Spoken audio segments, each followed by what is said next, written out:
Hallihallo, Hallöchen und herzlich willkommen zurück bei den verrückten Vogel aus der Nachbarschaft. Motor hier. Und ja, es wurde beschwert, ich habe mich immer zu fett gemacht. Ja, okay, ich habe euch gehört, Mods und Ray und KG haben sich beschwert. Der Vogel ist zu fett. Ja gut, also habe ich ein bisschen auch das Overlay angepasst. Ich sehe gerade, ich glaube, den einen Balken sogar ein bisschen mehr mittig machen sogar. Kriege ich? Nein, okay, warte. Oben, unten. Warte, da. Ziele. Komm her, guck mal. Oder ist das doch mittig? Ah, naja. Egal. Haut schon irgendwie. Wir kriegen ja, das niemals ganz mit. So, jetzt, oder? Nee, oder? Na egal, wir lassen es einfach mal so. Und schauen einfach mal. Und so, die wird minimiert. Und das Witzige ist, ich habe gerade wegen YouTube geschaut, ne? Und YouTube sagt immer irgendwie noch nur 720p, weswegen auch immer. Also ich bin mir da nur ein bisschen unsicher, warum. Ich habe ja eigentlich auch die andere Latenz, komischerweise anders eingestellt. Oh, was ist los, Nightmare? Was guckst du so grimmig? Ganz viele Muschis oder was? Was war hier los? Kriegst du keine Katzen oder was? Was ist hier los? Ja, noch mehr. Immer mehr. Alter. Behaarte Katzen oder was? Jo, aber schön, dass du reinschaust. Na, alles gut bei dir? Ich hoffe, du hast auch einen schönen, entspannten Nachmittag. So, beschwerst du dich gerade, weil ich so klein bin oder was? Was ist los? Mir wurde gesagt, du bist im Weg, ich sehe nichts. Wajo, Berbo. Ich weiß ja nicht, ob du mit zu den beschwerten Stimmen gehörst hier. Aber wir klicken mal auf FGO. So. Klein bist du so oder so. Jetzt wollen wir es erstmal sehen. Ey, jetzt geht's richtig frech, ey. So, wir machen erstmal Sperre rein. So, die gute Sperre. Was hast du bisher so Schönes getrieben? Erster Arbeitstag wieder, Nightmare. Ohne Zähne. Oh, ich wollte schon sagen ohne Zähne. Aber ohne Fäden. Es ist ja ohne Fäden, nicht ohne Zähne. So, wir gehen jetzt schon mal auf das Fey-Domain. Das gute Fey-Domain. Ja, ich glaube, ich werde mir aber nach dem Stream dann mal auf jeden Fall ein Video dazu reinziehen. Wie das da mit YouTube funktioniert, dass ich das auf 1080p oder höher bekomme. Ich streame jetzt schon 4K. Und witzigerweise in Kick funktioniert es, aber auf YouTube nicht. Also da muss ja irgendwas von YouTube-Seiten hier hinhauen. Aber ja, zum Zahnarzt auch mal, der leider Fortbildung hatte. Aber meine Schwester kam zur Tür, die mich gesehen hat. Ja, immerhin, ne? So, dann würde ich mal sagen, let's start. Guck mal hier, Moment the Planet is born. Guck mal, Avenger gibt's. Avenger. So. Was wir hier haben. Line-Up. Ich brauche schon Mesh hier. Hier. Wir brauchen schon Merlin. Guck mal, guck das mal an. Das ist viel heftiger. Berserker. Da. Und jetzt sind wir noch kurz Kaya. Mit irgendwas anderem rein und Stato. Und hat meine Frage beantwortet, meine Zahnfleisch unten locker waren in der hinteren Backenzähne. Aber nochmal wegen OP und wegen. Ja, gut, ne? Das muss sich halt alles erstmal wieder festsetzen, ne? Ist aber halt, ja, ne? Ich hatte bei mir zum Beispiel einen Knochen vom Unterkiefer. Der hat irgendwie so leicht rausgeguckt. Der war übelst scharfkantig. Da habe ich mir immer meine Zunge dran gerieben. Und das war richtig nervig. Aber das lag nur daran, weil das Zahnfleisch da noch nicht zurückgewachsen ist. Das musste erstmal wieder rüber. Das hat erstmal eine ganze Weile gedauert. Dann bin ich den Scheiß mal losgeworden, ey. So, Guts hat er natürlich. Wie viel Guts? 1 nur. Genau, aber man wundert sich und macht sich dann schon Gedanken. Da will man halt mal vom Experten, dann wenigstens das. Ich weiß schon, was du meinst. Erstmal durchbuffen und den Typ hier wegklatschen, ne? So. Der beißt so hart ins Gras jetzt. Kaigan.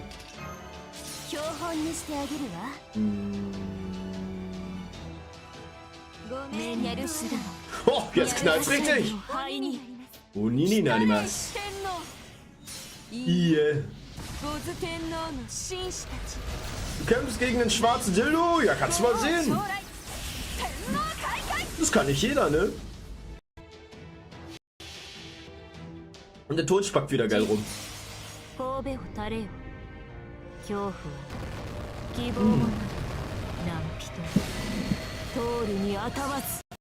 Ach, natürlich, was ist denn heute los mit dem Kackton?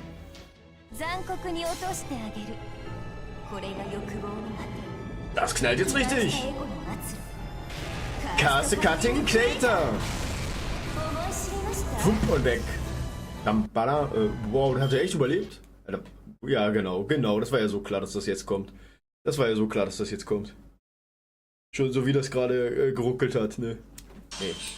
Ey, ich liebe es. Ich liebe den scheiß Konverter, Mann. Der Dreckskonverter ist überhitzt. Der Kack-Dreckskonverter ist überhitzt, Mann. Ja, das war im wahrsten Sinne des Wortes da drin. Und ich muss mal Sperre raus.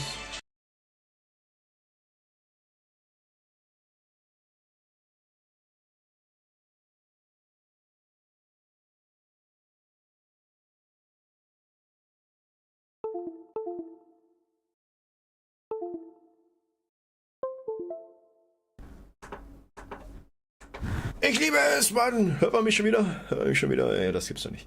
Ich liebe es jetzt, das ist alles. Alle USB-Ports sind gerade abgekackt. Yay! Kannst du mal bitte weggehen? Danke. Ach ja. Technik, die begeistert. Kamera aus, an. So, weg. Und mehr, mal. Achso, ja, stimmt, ich weiß jetzt wieder. OBS, da. Ich muss jetzt kurz nochmal, wo haben wir? Nein, das ist zu weit. Wo ist mein Capture Card? Da. Deaktivieren, aktivieren, so. Schupp. Und so, jetzt können wir wieder. Muss nur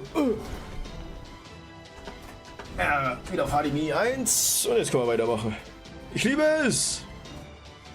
Nicht. Die Scheiße, Mann. So, das. Und dann müsste es gewesen sein.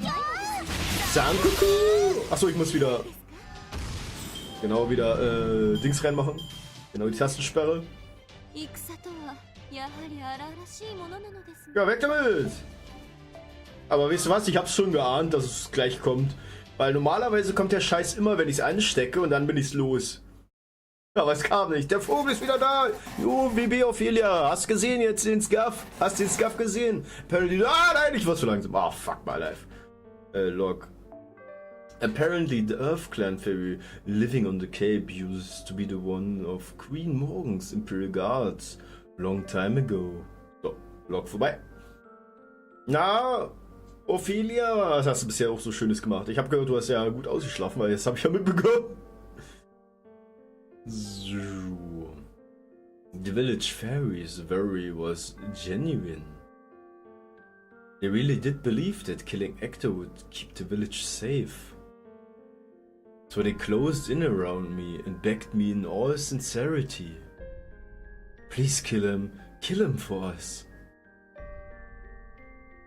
If you really are the child of prophecy, then kill the Queen's agent for us. Und auch noch einmal, stimmt, das hätte ich doch gar nicht gesagt, oder Ophelia? Ein herzliches Willkommen. Ich habe übrigens mal, weil sich mein Mod und KKG mal ein bisschen beschwert haben, weil so wenig sehen, weil meine Nische so fett ist, habe ich mal ein bisschen angepasst, ne? Und ja, kannst du auch mal deine Meinung dazu sagen, ne? Ich hab gesehen, Totalähnlichkeit, gerade wieder gepennt für 20 Minuten hier, ne? Nee, und ja, ich habe jetzt halt ein bisschen angepasst. Und schau einfach mal. Und weswegen auch immer ist auf YouTube immer noch 720p. Ich kann es dir nicht sagen. Ich habe ja nicht mehr auf Low Latency, ne? Das ist ja das Witzige. Muss ich doch auf High Latency gehen? Weil das Witzigste ist aber, wenn ich nämlich auf High Latency gehe, dann, auf viele, dann sehe ich zum Beispiel deine Chat-Message erst gefühlt 1 bis 3 Minuten später. Das ist das Problem, was ich ja denke, was kommen wird. Und ja, ich möchte ja wenigstens zeitgenau, wenn ich die Nachricht auch sehe, dann auch drauf antworten, weißt du? Nicht, dass ich dann erst 3 Minuten, YouTube mag dich halt nicht. Ich glaube auch. Nee, aber ich gucke mir da nochmal was Genaueres an, ob das wirklich das dann jetzt auch ist. Weil das verwirrt mich noch ein bisschen, ne? Und ja, wie du gesehen hast, ne, das mit dem Scuff, ne, das ist der scheiß Adapter. Weil ich streame ja jetzt auf meinem Handy. Also besser gesagt über mein Handy. Aber da muss ich ja, weil es halt iOS ist, mit Adapter halt, ne? Und ja, der Adapter, der überhitzt halt auch mal gerne, ne? Das war nämlich jetzt genau, deswegen gibt es auch diese Tondinger und so mal immer zwischenzeitlich. Aber mit gut Düngen sozusagen hast du eigentlich fast keine Probleme. Am Anfang habe ich zum Beispiel die Bildschirmsperre nicht drin gehabt, wusste nicht, dass es überhaupt geht. Und da hat dann auch mal das Bild geflackert. Weil du hast dann unten immer, wenn du sozusagen auf den Bildschirm tippst, hast du wie so einen kleinen Balken, der mal unten auftaucht und der verschiebt auf dem Stream minimalistisch die Auflösung.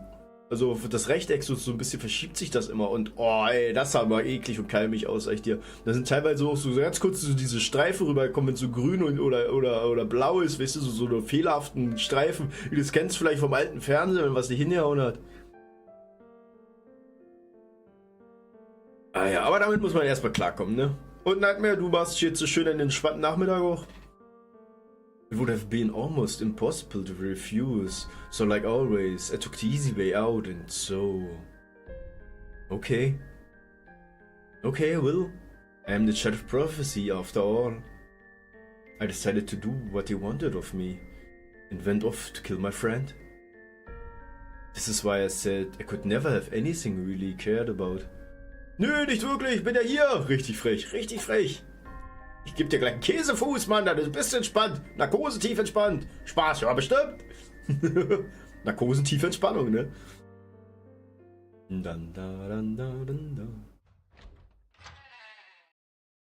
have to kill him. I have to kill him. I have to kill him. I have to kill him. Der wartet bestimmt schon. But don't kill him, they think I'm an imposter, and they'll kill me instead. It was easy to sneak in since Ector was hard of hearing. He was sleeping in a stone bed, completely defenseless. Ich glaube, der ist wach. Ich glaube, der ahnt schon ein bisschen was. In my hand, I had a rusty iron knife the fairies have given me. The truth is, it wasn't impossible to refuse. I was just scared. Scared of being called an imposter. Scared of getting beaten. Or being useless. Scared that my life so far might have been for nothing. And so... I got so fed up and angry that I brought the knife down as hard as I could. Oh well, maybe things will work out.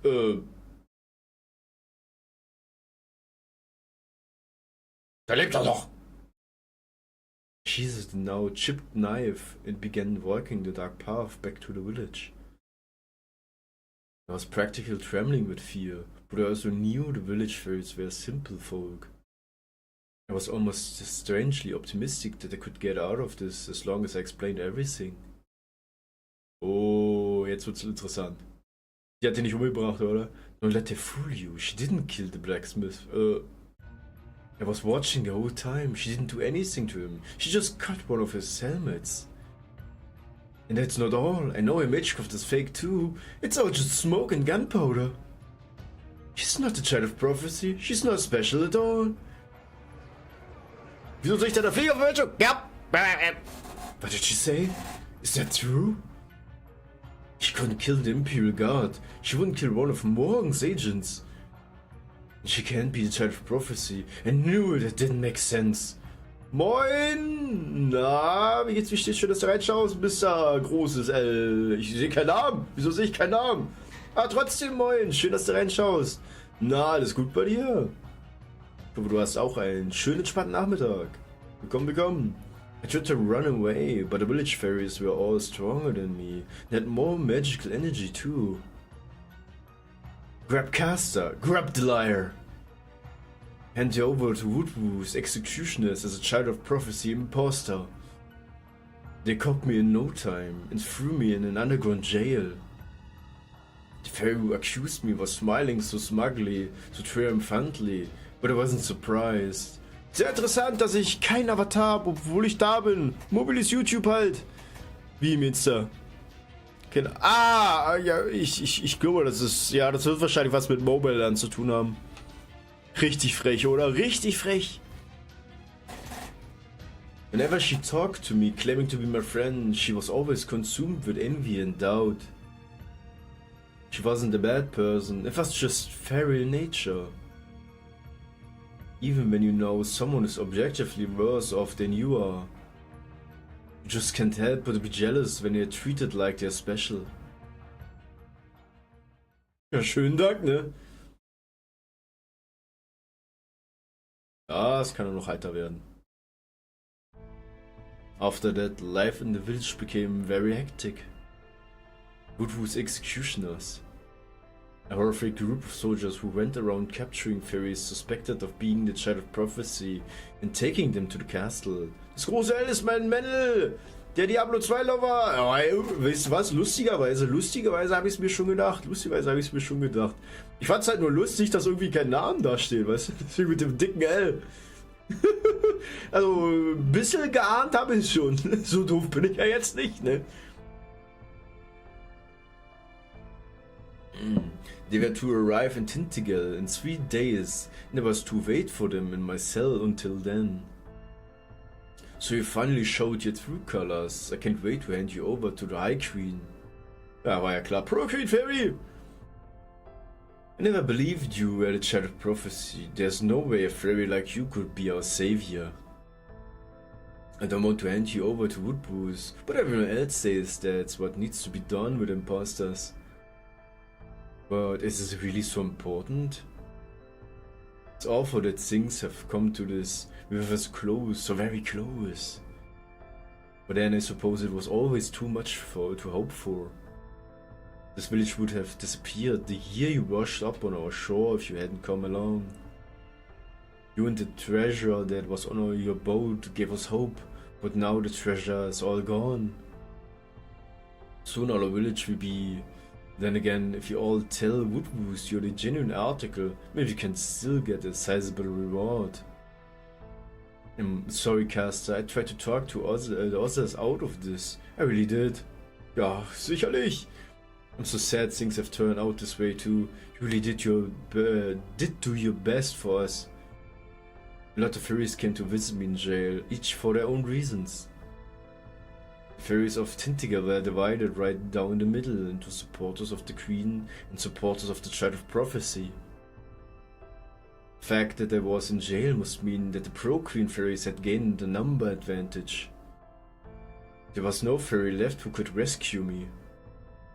But there were some who were willing to look the other way if I escaped and figured that it was enough. Either way, everything hinged on what would happen in 3 days. I would have one last chance to escape after they let me out of jail, right before they handed me over to the executioners. They made sure to stay in shape so I could run away whenever I needed to, and kept a constant eye out for opportunities.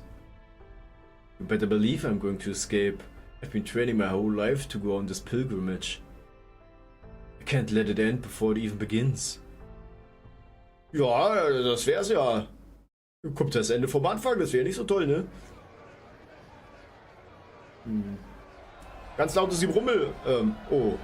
Ich weiß, was passiert. Hearing commotion outside, I thought the executioners must have come. And I readied myself to escape. Clack. So you're still alive, huh? Guess not even these fairies were that stupid. Hector, what are you doing here? What happened to you? But this? Don't worry about it. I had to beat a few fairies up to get here, but never mind that. You've got to go. Here, put this on. It's no helmet, but a hat should help. Protect your head and hide your face at least a little. Oh Gott sei Dank, hat's dich umgebracht, ne? Huh? You mean you're here to help me escape?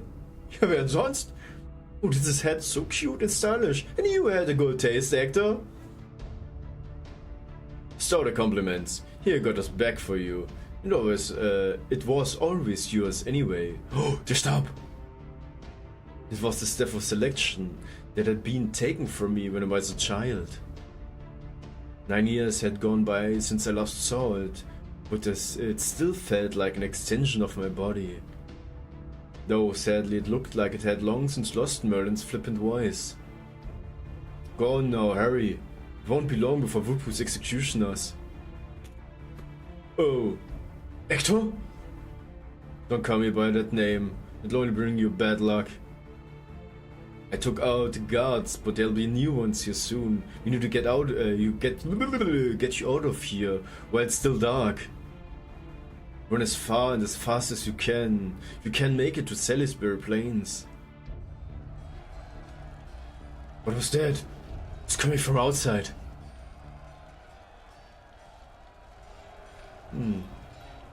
At the time, I could only imagine that executioners had come and set the village on fire. I can't believe it. Knew they said they would have to cut down the number of mouths to fed for winter. But killing each other over it? That's not just stupid, it's downright pitiful. Oh, das ist halt Morgellogik, ne? What's going on here? Why are the fairies who called for us killing each other? Oder auch nicht? Who's in charge here? Where's the Child of Prophecy? Ja, ich frage mich langsam auch.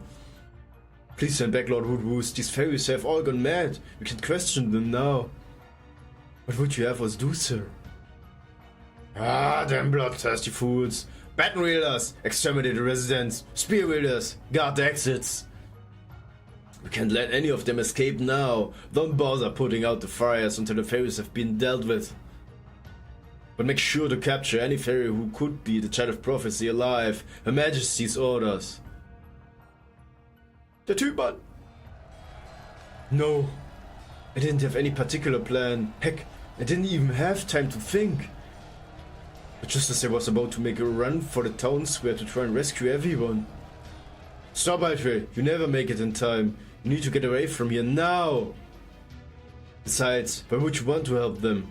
They were going to sell you away. I know, but we're still the fairies I'd grown up with. They may have lied to me almost non-stop for my entire life, but that didn't mean I could just abandon them. You fool. Just come with me, damn it. You're here for the Child of Prophecy. Once you're gone, there won't be a reason for the executioners to be here anymore. Once you reach the cover of the forest, you can do whatever you want. Grandpa took my hand and ran. Der gute Grandpa! Der weiß, was abgeht, ne? Der weiß echt, was abgeht. Phew, there we are. Can go the rest of the way alone. I thought some of Woodwoo's soldiers on the way, so it won't be long before more show up. You need to get away from here before they do. What about you, Grandpa? I don't suppose you could come with me? No, I can't. I still have work left to do. Once I'm sure you've escaped, I'll be heading right back to my forge on the Cape, and that'll be that. You've been nothing but trouble, girl. Don't visit me again. But Hector, you... Couldn't help it. I could see his kind-hearted lies. Could see the deep wounds to his sides, though he'd hidden with his gloves. I could see how his strong back had practically been cut to ribbons. And I could see that his failing heart would stop entirely once I took my eyes off him. Right, you fairies of paradise really are a pain, aren't you? The village is done for, the executioners are here. Hold your head high, grip your staff tight. Now's the time to begin your journey, Altria. Remember, no matter what anyone says, if you don't believe it yourself, you are the Child of Prophecy. You could have killed me that night, but you didn't. That's who you really are. No matter how much Britain rejects you, or how much the fairies shun you, or even how much weaker you are than them, you're still a better choice for savior than anyone else. I don't think you ever realized this yourself, but you're just not capable of getting angry for your own sake. And besides, you're the spitting image of a stubborn sore loser who keeps getting back up no matter how many times she falls. That's why I know you see your chosen path through to the end. No, I want to go back to the forge and live with you at the cape. That'd be way more fun. Besides, once I turn 17, the prophecy won't be true anymore, and I won't make any more trouble for you. Ugh. But that dream would never come true. You never even heard what I wanted to say. You don't know who Grandpa was or why he did so much for me. All I know is the heartbeat I can still hear today, the sound of my own still living heart. Right, that's right. One thing I have going for me is my ability to quickly cheer up, no matter how many times I'm brought down. I secured my new head, at top of my head, at top of my head, and I gripped the staff of selection tight. Goodbye everyone, thank you for raising me until I've turned 16. I'm the fairy of paradise, and one who's meant to bring Britain the salvation it really needs.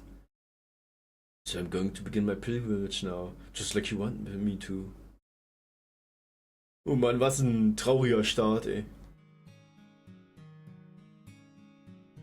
Bam bam badam bam badam bam badam bam bam badam bam bam. Well, that was easier said than done. Forget building my pilgrimage. I couldn't even get anyone to take me seriously. I tried to meet with the head of the Wind Clan in Salisbury, but the rebel army turned me away at the door. I tried doing a few odd jobs in response to the demands that I prove I was the child of prophecy, but... Which hole in the woods did you crawl out of? Your clothes are a mess. You've got almost no magic energy. But at least you're a decent worker. Nice job taking care of the moors on the highway.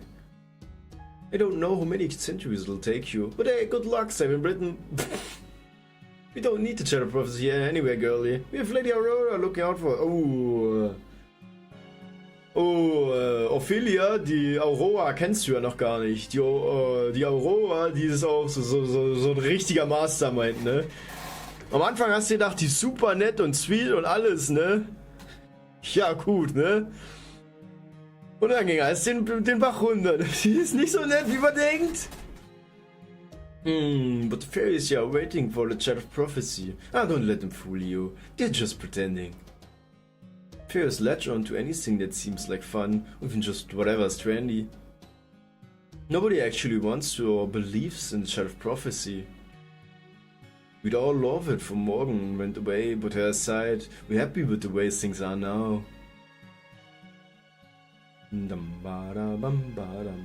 So ist es mit Auroras, ne? After being loved off, I use my anger as fuel, take me from west to east and back again. Wie gut bist du eigentlich, oder wie, besser gesagt, wie gut seid ihr eigentlich in Englisch, by the way? Habt ihr eigentlich auch keine Probleme, oder? Das ist halt immer die gute, lustige Frage. So gut kenne ich da nicht, oder euch besser gesagt noch gar nicht, ne? Also ich habe zum Beispiel selber gar keine Probleme. Ich sag mal, englische Aussprache ist immer teilweise, was zumindest das Freisprechen angeht, noch ein Knackpunkt bei mir. Vorlesen ist immer noch was ein bisschen Einfaches, ne? Aber jo, ich muss da sozusagen, deswegen mache ich auch gerne ja ein bisschen was auf Englisch. Dass ich auch selber sozusagen mich da auch ein bisschen verbessern kann. Ich habe auch mal Japanisch angefangen, aber ich habe mich mal nach einem Monat habe ich mich so overworked sozusagen. Oh, ich habe einen kleinen Burnout gekriegt. Ich musste eigentlich mich mal wieder ransetzen. Ich habe ja auch ein paar Bücher da. Aber Halleluja, ne? Eigentlich ist Japanisch gar nicht so schwer, lustigerweise. Ich glaube, das ist teilweise sogar leichter als Deutsch und Englisch, ne?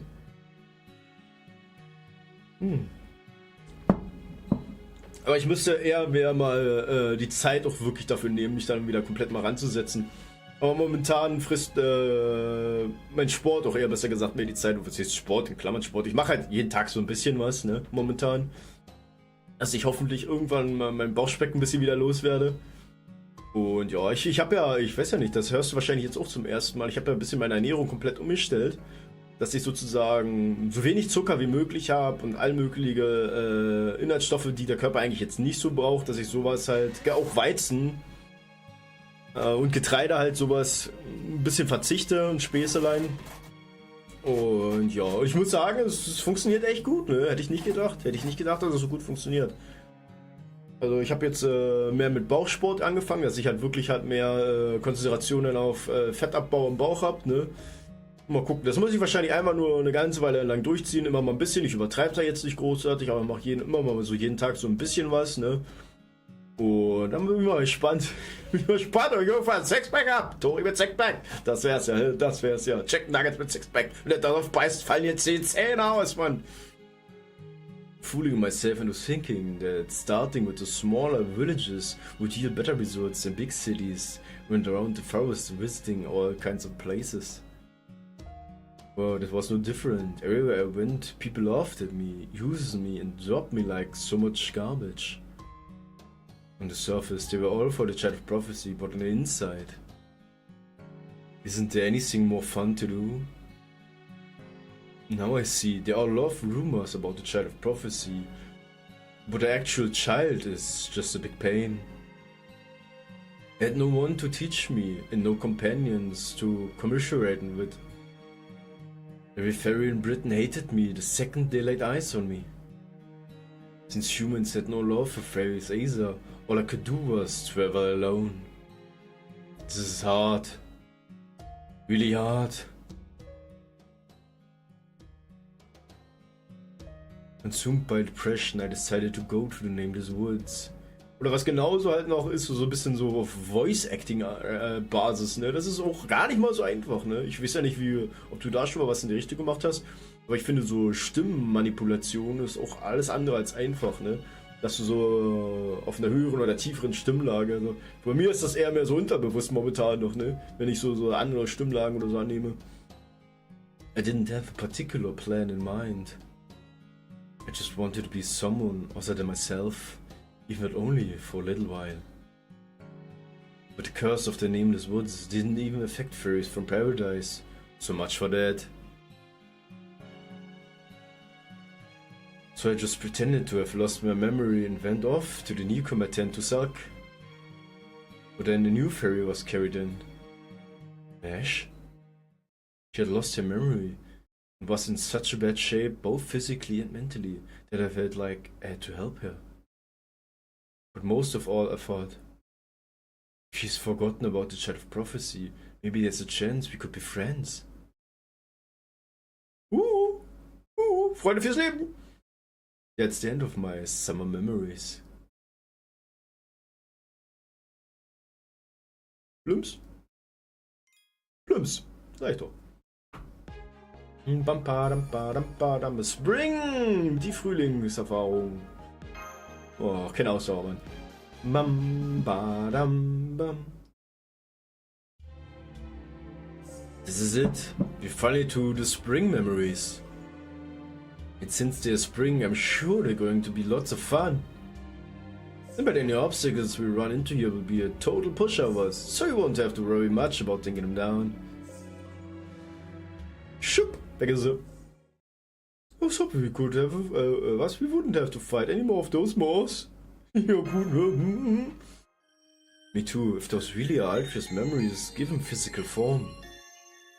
Then I can only imagine how painful they must be for her. Even just facing them as moors makes me feel like my heart's being gouged out of my chest. Don't worry, it's all done with now. That's all done with now that we're past summer. Spring memories are fun times and fun times only. The only kinds of obstacles I expect to see are things like, there'll probably be Altria herself dressed to the nines or an enormous feast full of delicious foods. That's all well and good, but before we start fighting, there's one thing I want to clear up. You said that the Fairy of Paradise who rings all the bells of pilgrimage becomes the sacred sword itself, right? Does that mean Altria is gonna disappear once it's done? Yes, that's right. Creating the sacred sword's conceptual foundation will destroy everything she was, is, and ever will be. That is the Fairy of Paradise duty, a function, and even then the sacred sword won't be easy to forge. Everything about her, every experience she's had, all her memories, even spirit or vision, her very fate will be used as material to make it. It is no sacrifice, it is an equivalent exchange. And it has to be her, it can't be anyone else. Does Altria know this? Ich denke schon. Oh yes, she knows very well that fulfilling her duty means the end of her or for her. That much should have been made clear for her from the beginning.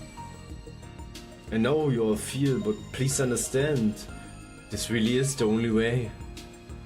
Die Kackfliege ist wieder da! She knew what would happen when she entered the spirit cabin. Yes, the situation may have forced her hand, but she's still heading to the site of selection of her own free will. Flups, da ist sie wieder. Ha, you're here. Right here?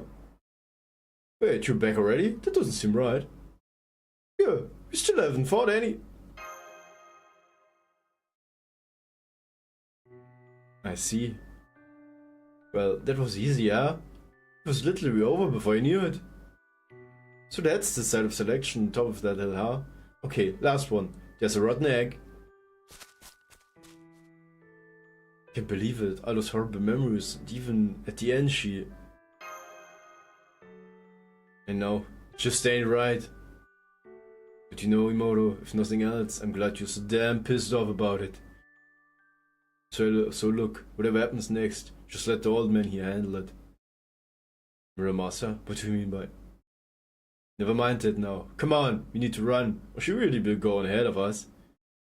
Either way, this is the end of her long journey. Let's see how this mission of hers plays out. Ooh.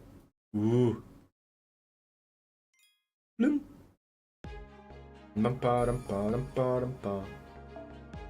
Nochmal 0! Gut, no fighting! Keine Kämpfe mit dem Tori! Oder gegen den Tori oder für den Tori! Was auch immer! Ran, zeig mal her. Whenever I close my eyes, this is where it be. Whenever I sleep, this is where it be. No, that's wrong, it's all a lie. Whether my eyes are open or closed, whether I'm asleep or awake. This is how the world has always looked to me. The wind, the clouds, they're not really a storm, they're all people's voices. Ah, it's so awful to look at that I've put out my own eyes. It's so horrible to hear that I've plugged up my ears. But it didn't matter, nothing banished the darkness or made the wind stop howling. This is a tainted land, where I need to fulfill my duty as the fairy of paradise. I can't do this, I can't do this. But no one would listen, no matter how loud I screamed. Besides, the wind was blowing so fiercely, I couldn't even hear myself. After everything I experienced in the village and getting to know more fairies better, the storm only intensified. I have no idea which direction I should go, or what I should even look for. I know how this sounds, but Queen Morgan was honestly kind of lucky. She wanted to make Britain into her own kingdom. It was thanks to that powerful envious and inspiring goal first that she navigated the storm without losing her way. But I don't have anything like that. Not one single thing. I hate Britain, I hate fairies, I hate humans. So, could I ever see a way through the storm? No, that's not right. I could see a way. It was shown to me when I rang the bells of pilgrimage. Alfred Pendragon, King of Britain. When I heard that she was my proper human history self, I thought I was going to throw up. The idea a knight, a king who lived her whole life for others and sacrificed all she had for Britain's future. I don't want to end up like her. I could never live a life like that. But to create a sacred sword is to also determine her fate. Without the sacred sword, her life would be different. Without the sacred sword, Britain would come to a different end. And his name is John Cena, jawohl!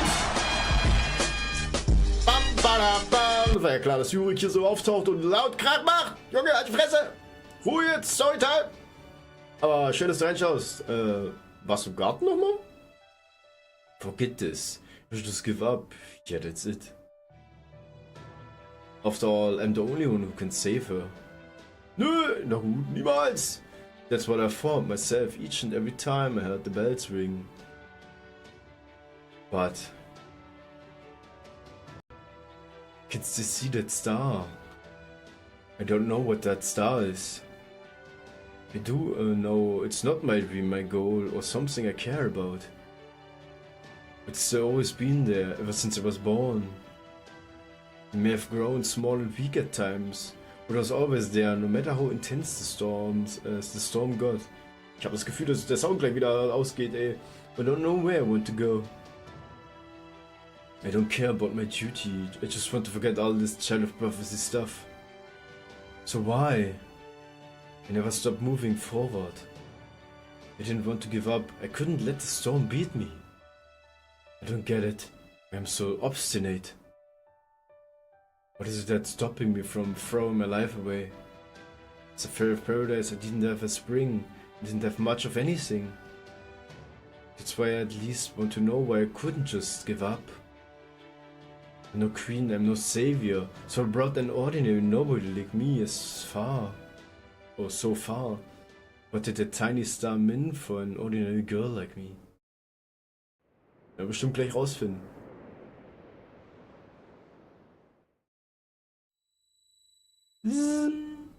Ach, guck mal an. We're ganz oben in Avalon. Is this the site of selection? Forged meant to make the sacred sword. That's right, the thing in the middle there is the furnace, the center of the universe. That's where the fairies of paradise is meant to go. All you have to do is stand there and the sacred sword will come into being. Not just for this lost pills either. It will also finally bestow you with the sacred sword, one whose concept was wiped clean from your world. And it won't just be something a heroic spirit temporarily reproduce, it'll be a weapon capable of defeating an invader from a foreign world, the humans of this time period. Does that mean doing this with Sekimoto and Mashed Sword? It will make them impossible possible. They will go from having no chance to having a small chance. It will? Well, that's the more reason to do this. But we'll go back to the way it used to be, and it'll save the outside world too.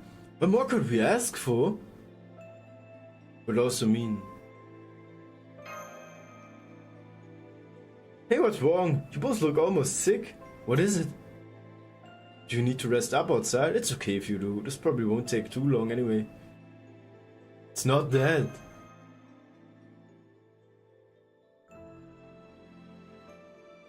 Yes, that's right, creating the sacred sword conceptual foundation will destroy everything she was, is and ever will be. Oof. Come on, Alter, this is nuts. You didn't have to do this. Don't be silly, Moto. You're the one who praises me for not running away.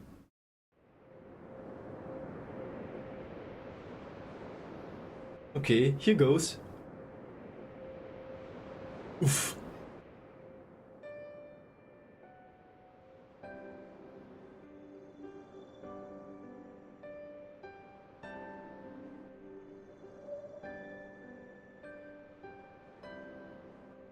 Oh, since I won't have another chance to say this, I need to get something off my chest.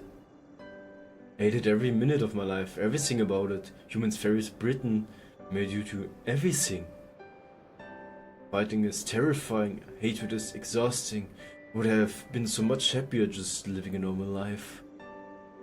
But I knew how much saying that would disappoint everyone, so I just had to act like a good, beautiful child of prophecy. And it made our journey together a balance act for me, a hard one. Every time I thought, well, I somehow hung on this time, but I'm sure I give up next time. Honestly, no one's more shocked than me that I made it this far.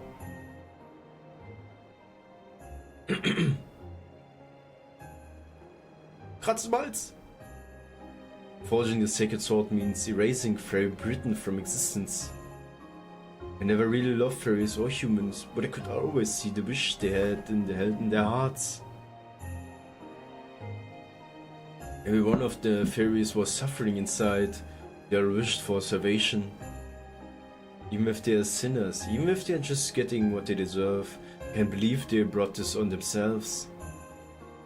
Cause hey, we're all the same. Lies of our mission and outright deception are just parts of life. Even under all those lies, everyone truly wished to be saved. I swear, I really wished they'd cut their kind of stuff out. It was really hard walking this Avalon path. Sometimes I just wanted to shout, "Can someone cut me some freaking slack?" But looking back now, I'm glad my life wasn't all bad after all. Until now, standing here, I didn't think there was a way I of all people could save this world. Someone like me could never be allowed to end their world. I mean, it's not fair to decide the world's fate when you don't even like the world, right? Right. But you're still going to do it anyway, huh? Yeah, I am. I'm going to fulfill my duty here. The crazy thing is, even I don't know why. It's probably for some silly selfish reason. Something no one else could ever understand. You know, I bet it's the same sort of thing that kept you going in the Garden of Lost Will, Imoto. The same kind of thing that made you stand firm in the face of the calamity in Norwish Mesh. I'm not doing this for anyone else, I'm doing this for me. I'm not even doing it because it's right.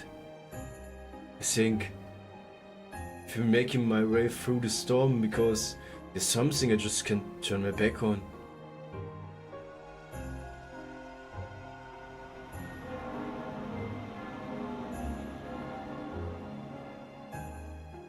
Ooh.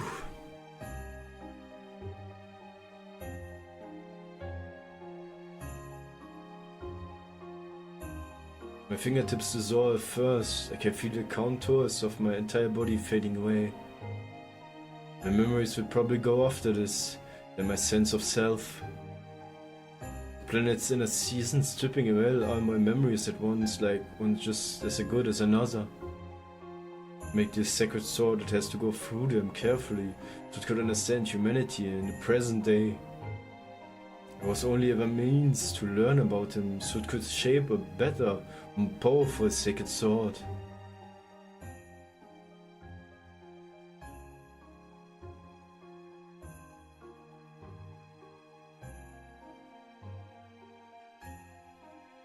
Flashback, hä?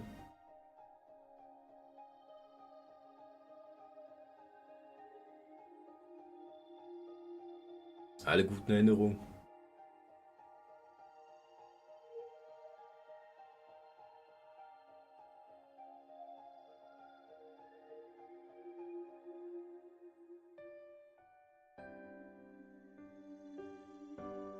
Good.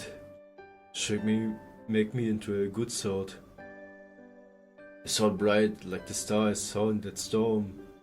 Planet's light that won't ever fade in the face of the wicked. Sword that isn't me, from a place that isn't here. Sword bearing the wishes of the masses, hope for their happiness. Sword who can hold her head high in the sight of selection, and become the saber fit to stay by your side. Oh, I'm so glad as caster, Fairies of Paradise, I may not have had spring memories. But as Altri as myself, I have such wonderful memories of my journey. My body's gone now. By creating the sacred sword, I'll finally fulfill my duty as the Fairy of Paradise, the Avalon Lafay title drop. My journey as caster will come to an end. And that's okay. I didn't come this far because I was afraid to die. Still, I just wish I could have found out what that light was. Ich habe gerade die Challenge Quest vom Event abgeschlossen. Ey, Kano! Ja, gut, die gute Challenge Quest, ich fand die war relativ entspannt sogar, weil du hattest ja, war Berserker und das 200%-Ding, ne? Oh Mann, ey, ich weiß, wo ich gerade bin. Ich denke mal, du kennst die Szene. Und schön, dass du auch reinschaust. Na, ich hoffe, du hast auch einen schönen, entspannten Nachmittag. Wie geht's, wie steht's? The light I've seen all my life, the light that's seen me all my life. Wanting to know what it was and being determined not to give up until I found out what kept me going all this time. I thought I'd find out somewhere on my pilgrimage, but I never did. That's the one regret. Yeah, can't end things just yet then, can you? Oh, Munawasa! Huh? What are you doing here? What do you mean, what I'm doing here? Who the hell is gonna forge this sword? My whole life has been about making blades, and cutting through destiny and karma. I'm Sejikoda Muramasa! Go on, move aside. You brought the iron. Now let the swordsmith do his job. Ha! So this is the planet in the sea. The universe furnace. Ha! Oh boy, just getting close enough to burn you. Now that's what I'm talking about. That's right here. This is a job worth doing. Thanks, Attribution. Guarding you wasn't a bad gig, but this is much more my kind of work. We've got a say in it. I'll take a Syrian forge over escort duty any day of the week. Let's go! No, you can't. Thank you so much, but you can't do this. It'll burn you to ash. Fine by me. Swordsmith, you're born to be pound iron. If I can't do that in the god's own domain, that's worth burning my life away. Besides, the smith is supposed to be hot, so they ain't gonna stop pounding for nothing. Not even if my whole spirit ocean burns up.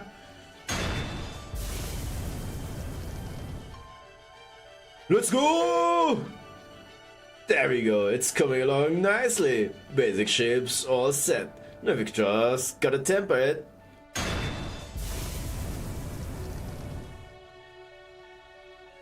Ooh. No, stop, you can't. Ha, ha. I'm floating. Why am I floating? Oh, that'll be because I took over here. You're probably getting booted out, so you don't get in the way. Alright, Shadow Prophecy, see you around. Got more iron than I need for this sword, so you don't need to use it all, especially if you still got something left to do. I could use this power for the final finishing touch, but I want you to take it for yourself. Next challenge, I'm gonna use this to finish the job, since you bought my life. Seems only right that I pay you back with it, right?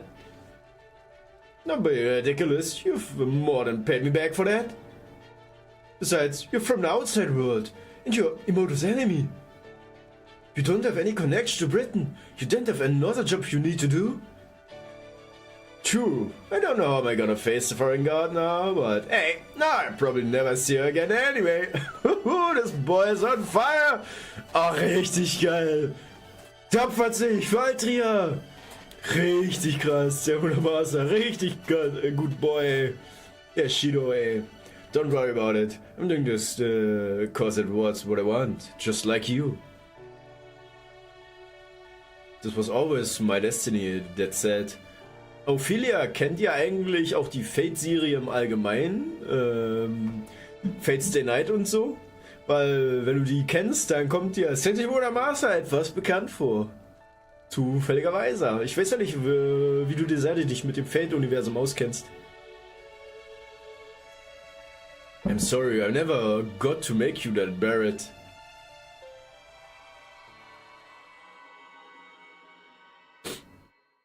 Ah. Da muss man gleich mal ein bisschen Tee nachfüllen.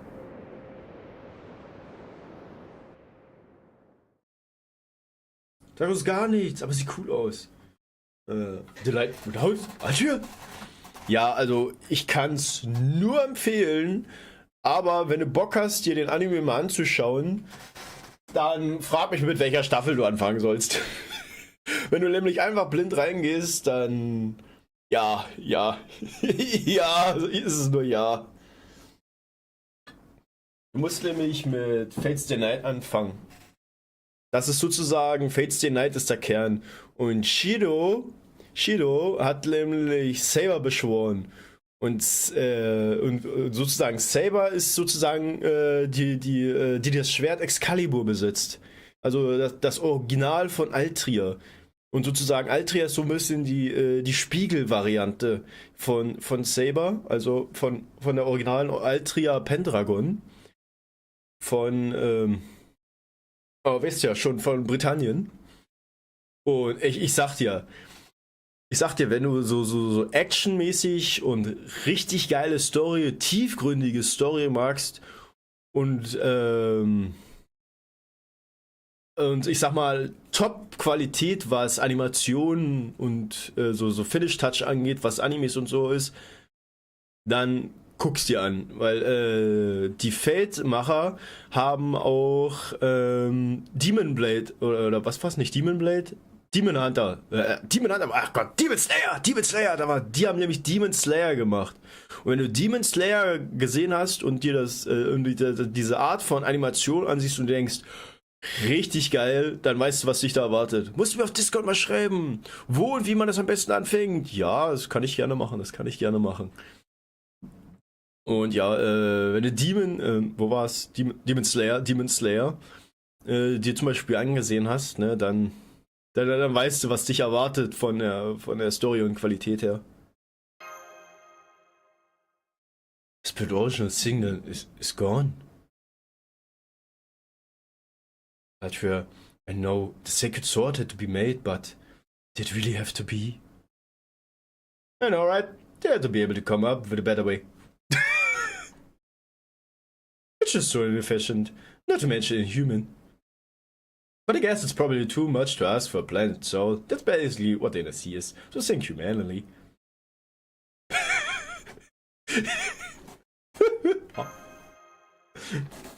Sorry to keep you waiting. Emote Mash. This is the essence of the sacred sword. Go on, take it. I'm sure Da Vinci and the other people at Chidea will be able to use this as a base for a powerful offensive spell. I wish I could have given you Excalibur itself, but I'm afraid things didn't work out that way. Wie Mesh guckt man? Also meinst du One Piece? Nein, würde ich doch nie meinen. Aber One Piece, na gut, One Piece ist eigentlich ein langes Ding. Wenn du wohl durcheinander kommst, dann ist es eigentlich auch beim Jojo-Anime. Da bin ich natürlich auch einfach rein und war dann komplett woanders, nicht am Anfang. Aber auf jeden Fall, kann ich dir auf jeden Fall mal schicken. Ich bin ja meistens auf Proxa, aber wenn du zum Beispiel keinen Proxa-Account hast, hey, aber guck mal, Zwicker, ich kann dich einladen. Proxa geht nämlich nur mit Einladung. Richtig geil, sag ich dir. It looks just like a holy grail. Yes, Senpai, it looks like it's a magecraft principle of the same type. No quality as a holy grail, but that's not the issue.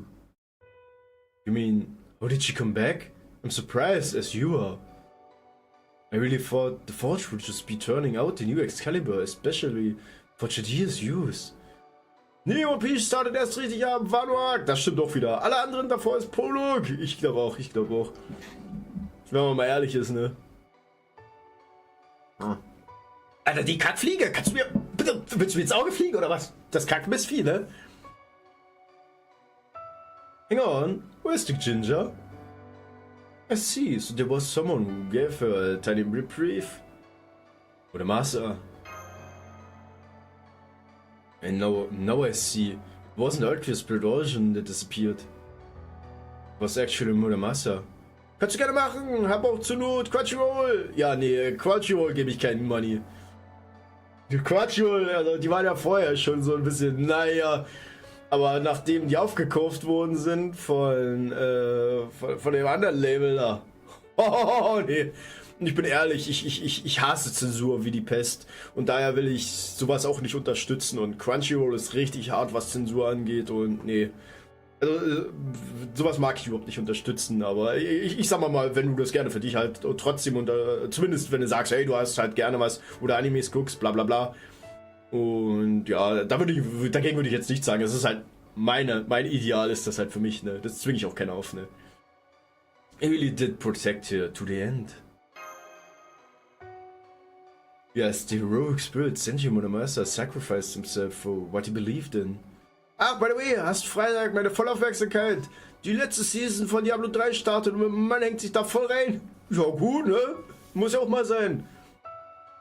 Diablo 3, das witzigste Diablo 3 habe ich gespielt über einen Account von einem Kumpel. Und ich muss ehrlich sagen, mich hat das nicht so sehr gekickt wie die 3, sag ich schon, wie die 3, ich bin doof. Das ist ja die 3, Mann. Also, ich muss ehrlich sagen, 2 bleibt und ist mein Lieblingsteil. Ich habe irgendwie bei der 3 nicht so das Gefühl, dass dieser Kick halt so rüberkommt, dieses endlos Kämpfen die ganze Zeit, bap, bap, bap, bap, bap, dass du wie so eine endlose Kette hast, dass du vom nächsten zum nächsten halt Weißt du, gefühlt fehlt mir das bei der 3 ein bisschen. Als ob du halt so Hiccups hast, ne? The only reason I'm standing here now is because he insisted on performing the finishing touches himself. Also auch mal was gefehlt hat, ne? Now that the second sword has been delivered to the planet's inner sea, the premise behind this lost belt has been overturned. In the time, it will be gently pruned away as though it never existed. But before that happens, there's something you need to do. Fairy Britain, the lost world made by the treacherous Morgan, is not part of this lost belt. As such, the calamity it created is not subject to the pruning theoretical phenomenon. Hier, Mann, Lurk! Jo, Nightmare! 4 Nightmare! Na, du Socke, Mensch! Alles gut bei dir? Du bist ja jetzt wieder mehr auf Twitch als auf Kick, oder? Was ich immer so mitbekommen habe, ne? Aber jo... Mach da! Hoch und runter, hoch und runter! Ja, aber komm, ey, fast geschafft, ne? Heute ist Donnerstag, morgen ist Freitag, das heißt, es ist bald ist wieder Wochenende! Was hast du bisher so Schönes getrieben? Schön, dass du nochmal reinschaust, ne? Und auf jeden Fall viel Spaß hier im Lucky. It represents a threat to humanity that you must defeat yourselves. Ist nicht so, dass ich dich vom Lurk aufhalten will oder so. Nein, nein, nein, nein, nein. Ich tu nur so. There's something different about you now, but... I'm glad you're safe and sound. Welcome back, Altria. Jetzt hast du was gesagt. Mein Mann widerspricht dir sehr. Jetzt musst du aufpassen, dass er dich nicht hier heimsucht. Ja, keine Ahnung, wie gesagt, ne? Also ich hatte nicht so das Gefühl. Zumindest für mich. Aber ich bin auch ehrlich gesagt, ich bin auch nie jemand, der auch, sagen wir mal, über die höheren Schwierigkeitsgrade hinaus spielt. Für mich, ich spiele halt mehr für Story, ne? Das heißt, ich spiele weder Albtraum großartig noch Hölle. Das kann ja auch sein, dass sich das da dann später dann wieder ändert, weißt du? Also ich kann halt nur für die normalen Schwierigkeiten gerade was sagen. Also was sind das? Die ersten 50 Level? Und ja, also ich bin halt mehr, ich setze mich halt für die Story rein.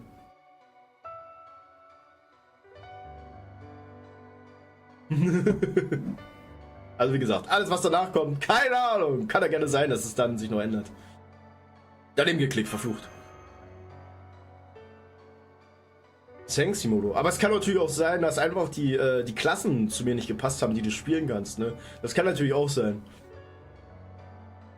I'm back as the custodian of the Sacred Sword and stronger than ever. Das ist so nämlich auch eins der Knackpunkte, warum ich bei der 3 nicht so gut dabei war. Von vornherein. True, no matter how you slice it, you're definitely powered up. And wait, the Magecraft theory. Instead of hero creation, you have Sacred Sword creation? No fair. How did you get a skill like that? Are you out of this Steam Thunder or something? Alright, Melon, that's enough of that. It's too bad Fu isn't here right now. Alright. Now we both have different roles to play, so I take this as a win and move on. The heroic spirit protected her, and she still lives as a result. This too is fate. The sacred sword has been forged, and this is the moment of the planet is born. The child of prophecy fulfilled her duty, aided by the foreign mage. So now it's my turn to help.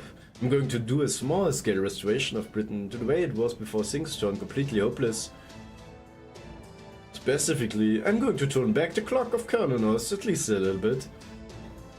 Turn back the clock? You mean to before he appeared? That's right, once Cernunnos shows up and covers the land in his curse, not even the sacred sword protection will be enough for you to win. Die Kackfliege, ne? Wo kommt die bloß her?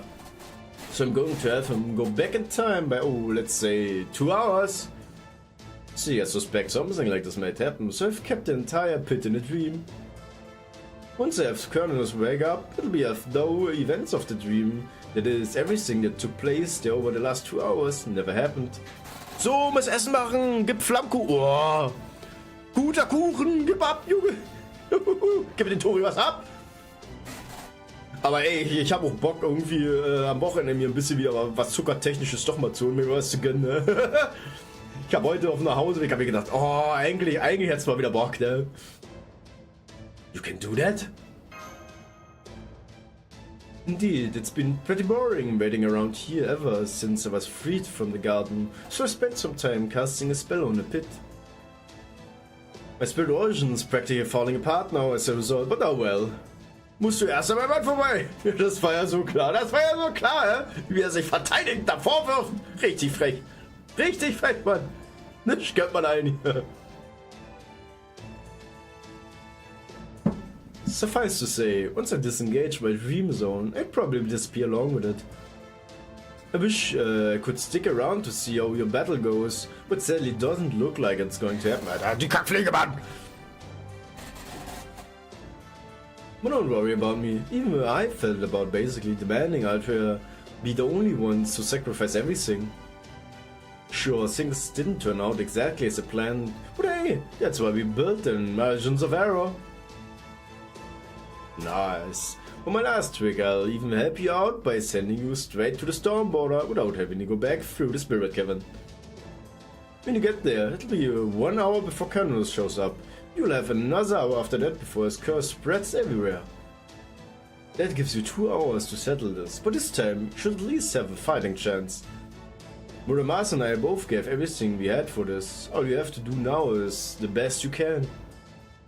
Isn't it right, Nameless King? Can I ask you to watch over Modo and Mesh for me?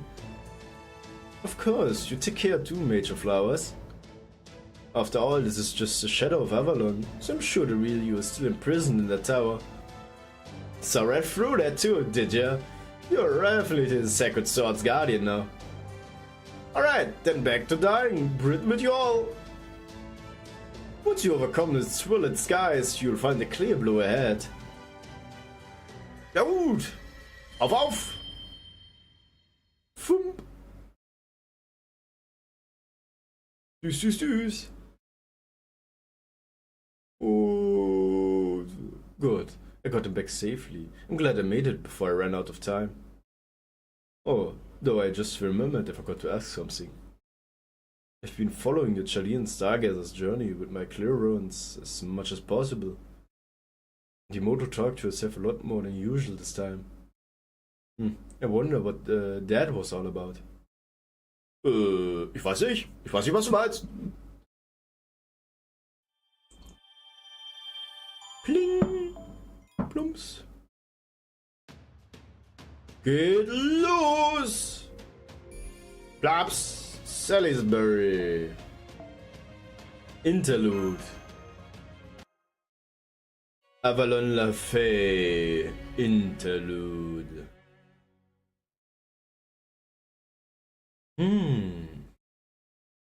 Wieder mehr zum Lesen.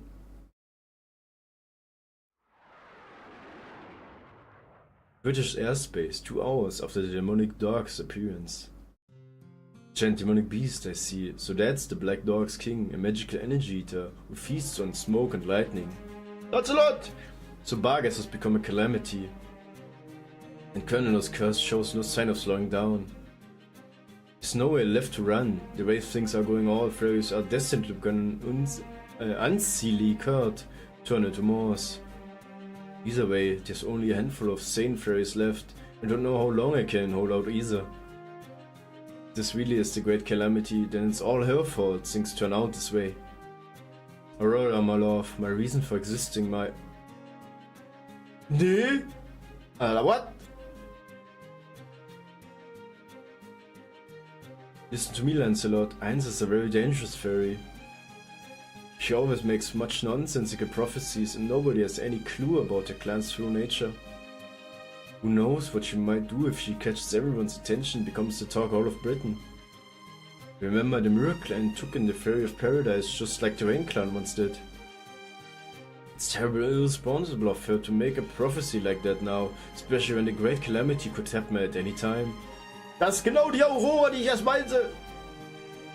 Why? It couldn't be a more obvious revolt against Queen Morgan. Just thinking about it makes my wings go dull. You understand me, right? Ja, ne? Melcine sagt's bestimmt. After all, you're my prince in shining armor. You always bring me whatever I desire most, don't you? Oh Gott. Ich mag sie nicht mehr! She doesn't have any wicked thoughts whatsoever, really. Good and evil don't factor into it at all. Kick hat mein Passwort gelöscht! Wie das denn? Und Paddy, hey, schön, dass du wieder da bist! Na, wie geht's, wie steht? Schön, dass du reinschaust. Alles gut bei dir, plus minus Passwort. Ja, und das funktioniert. Most people think of her as the kindest, most compassionate fairy, one who strives for a world in which fairies and humans can coexist in peace. But they're wrong. They just imagine she projects. The only one she truly loves is herself. The only thing she cares about is maintaining a world where she's always beloved, a world where she can always be on top. Kein irgendwoher, ne? She only advocates for humans so they will fawn all over her. She only guides fairies so they will all respect her. She seems like such a skilled leader because she never fights with anyone. She didn't survive this long because she's strong. She's just always had a gift for dragging other leaders down. Every time a fairy more popular than her showed up, she would send the whole world down a dark path according to her whims. This time was no different. She didn't mean any harm. She just came to the realization that the mirror clown was dangerous and believed it with all her heart. Okay. Wait. Wait. Lancelot, das ist doch ihr eigener Clan. Das ist doch ihr fucking eigener Clan. So I killed them. Just like she was. Aber die Kackfliege, Mann, immer noch. Die macht immer mehrere Winkelangriffe. It was clear beyond any doubt that the Mirror Clan had done nothing wrong. Ey, die macht Gorilla-Taktik, ne? But I still had to kill them, or Aurora really would have withered away. This fairy Aurora's true skill is to completely convince herself to things that always work out in her favor. That's why she's neither good nor evil. The reason she never lost her red ends over the 3,000 years of her life is that her self-esteem is not of this world. I burned my face and hands stained with the Mirror Clan's blood, trying to avert my eyes from what I have done. They had no right to ask their forgiveness or even to apologize. I knew what kind of person Aurora was, and I still put her red ends first. Because I care more about her than I do all the other fairies of Britain. Aurora didn't do anything wrong. I'm the only wicked creature here.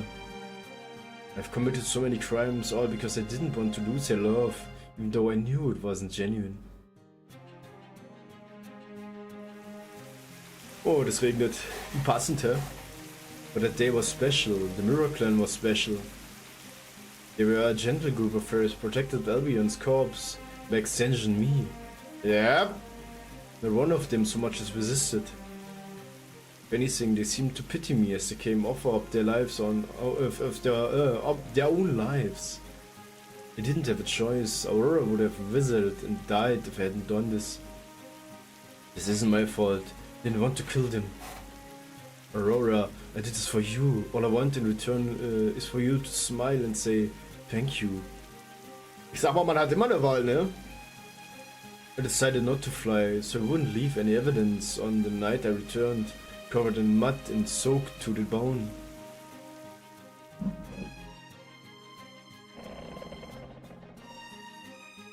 I can't believe the entire Mirror Clan city's gone. What could have been happened to them? They say it was Morse attack. How could Morse have gotten past the city walls? It must be Queen Morgan's doing. She must have gotten mad at Einzel's prophecy and...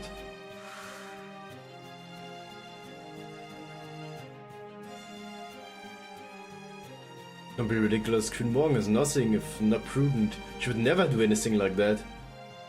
He valued the Mirror Clan's prophecies more than anyone. And Einzel was a wonderful clan leader who only ever wanted what was best for Britain. Poor Einzel. How could this happen to you? Verrat, eh? Whatever attacked the Mirror Clan is the foulest of beasts. The most rotten, hateful monster in all of Britain. Even if it may seem pretty on the outside, it only manages it by imitating me. Alter Falter. Da, siehst du? Da, die olle Tante, ne? What a horrendous, awful creature. Just thinking about it makes me sick. Ja. Das war's. Tür wieder zu. Yep. It was a miracle, it really was. Back in the dark bog, when I was still just a pulsing lump of flesh, she took me in her arms and cradled me like it was the most important thing in the world. Hello there, darling one, or perhaps I should say good morning. My name is Aurora, what's yours? In that moment I gained both mind and body, knew what it was to feel and to admire. I knew it was love, someone so deeply could never be shaken. Oder it was to love someone so deeply, it could never be shaken. Ich sag mal, es geht immer vorbei, ne? But, of course, that's just who she is. That's just who she is. I know why she's cradled me in her arms back then. I know that she doesn't actually love me. But even so, I still love you, Aurora. Uff, das ist trotzdem extrem sad, ey. That's right, I can maintain this form as long as I have these feelings. Even without Queen Morg's gifted name, I can still remain myself as long as Aurora's around. Without her, I'd probably return to my original form. Who I became when I bore the hatred of all the northern fairies who were killed in the War of Spring 8,000 years ago. I'm going to go to Salisbury. Britain really is about to end. I want to spend my final moments as a knight.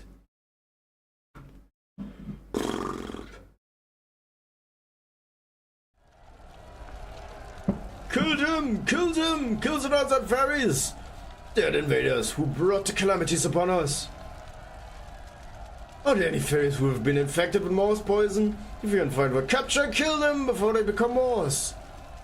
Round up the humans, make them fight the Morse. Kill any who refuses example for others. The Cathedral, open the doors to the Cathedral. The city is tainted. Run for the Cathedral. Immer diese lästigen Leute, die einen anrufen, während man was schreibt. Das Geschriebene verschwindet. Ja gut, ne? Dafür kann ich ja nichts. Was ein Henshi? Ich wette mit dir, es war ein Henshi. Lady Aurora will help us. Lady Aurora will save us. She's the new Queen of Britain. I'm sure she'd sacrifice herself to the Morse to save us all. Das glaubst du selber nicht? Nee, Familie. Ach, ja gut. Da ist ja genug von, ne?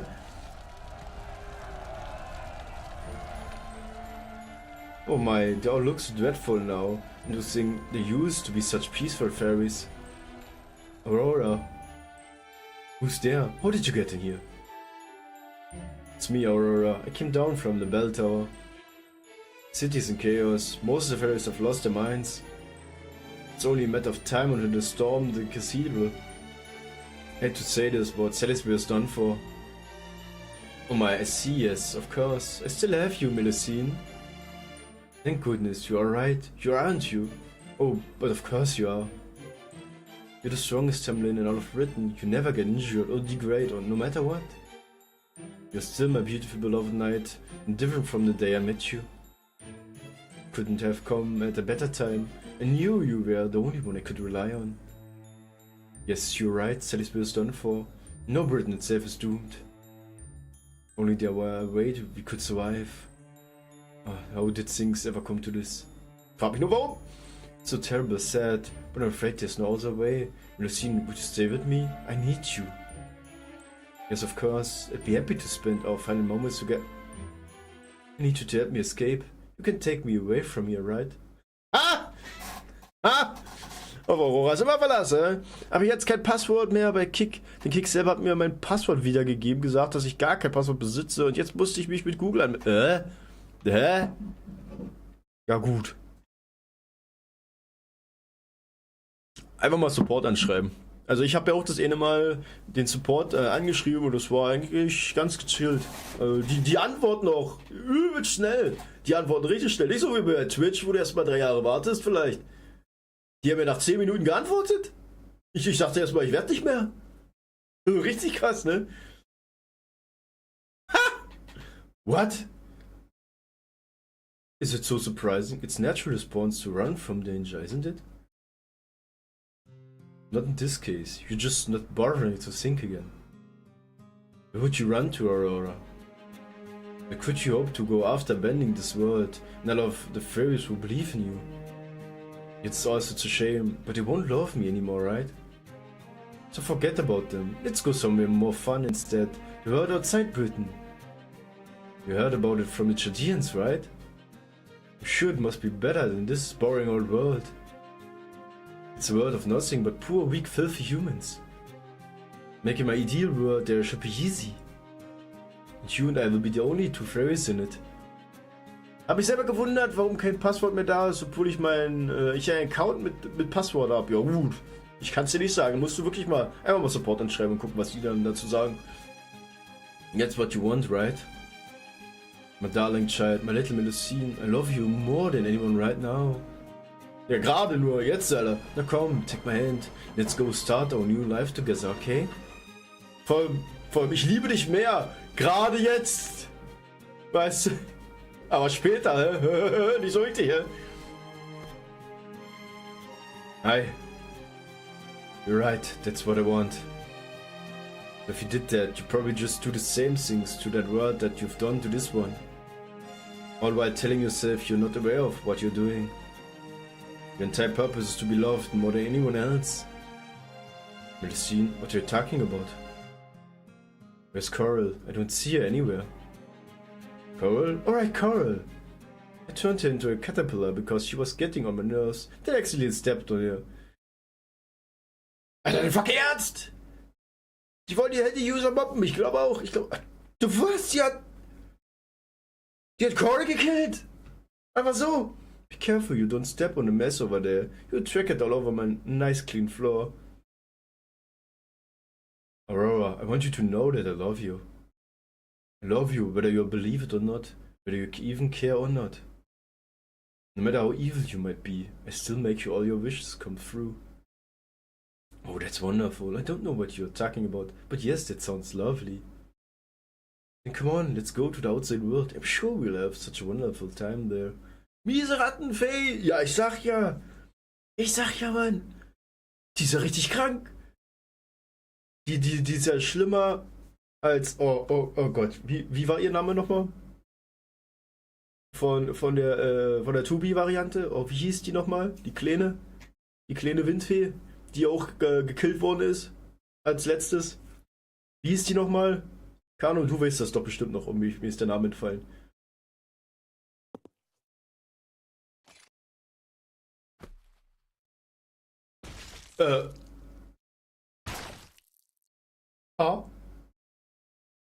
Ja, ich wundere mich nur, ja, ich wundere mich nur. Blaps. Don't you see? That would never happen.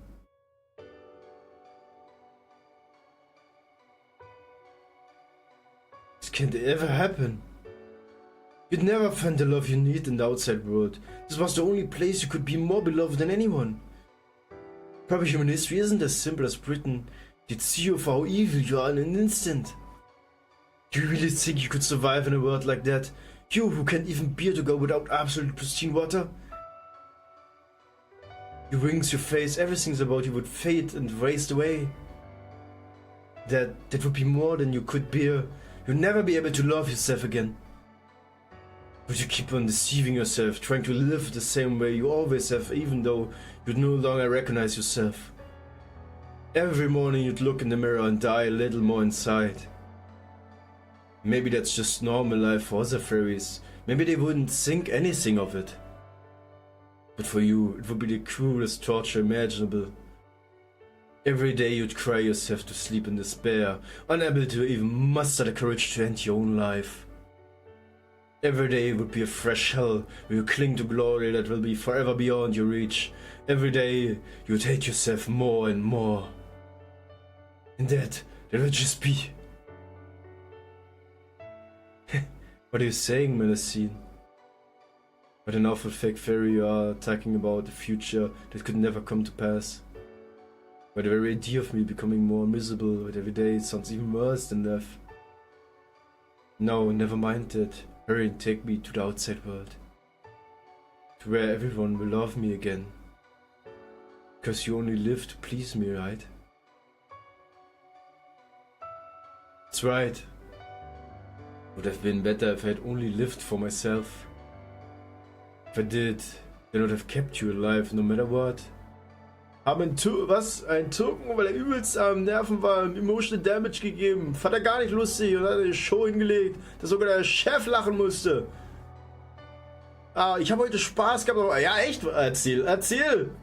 Jetzt musst du erzählen, hau raus! Without you, I just go back to being a hunk of flesh. But I can only live to please you. That's why I can't take you to the place that would be pure hell for you. Ah.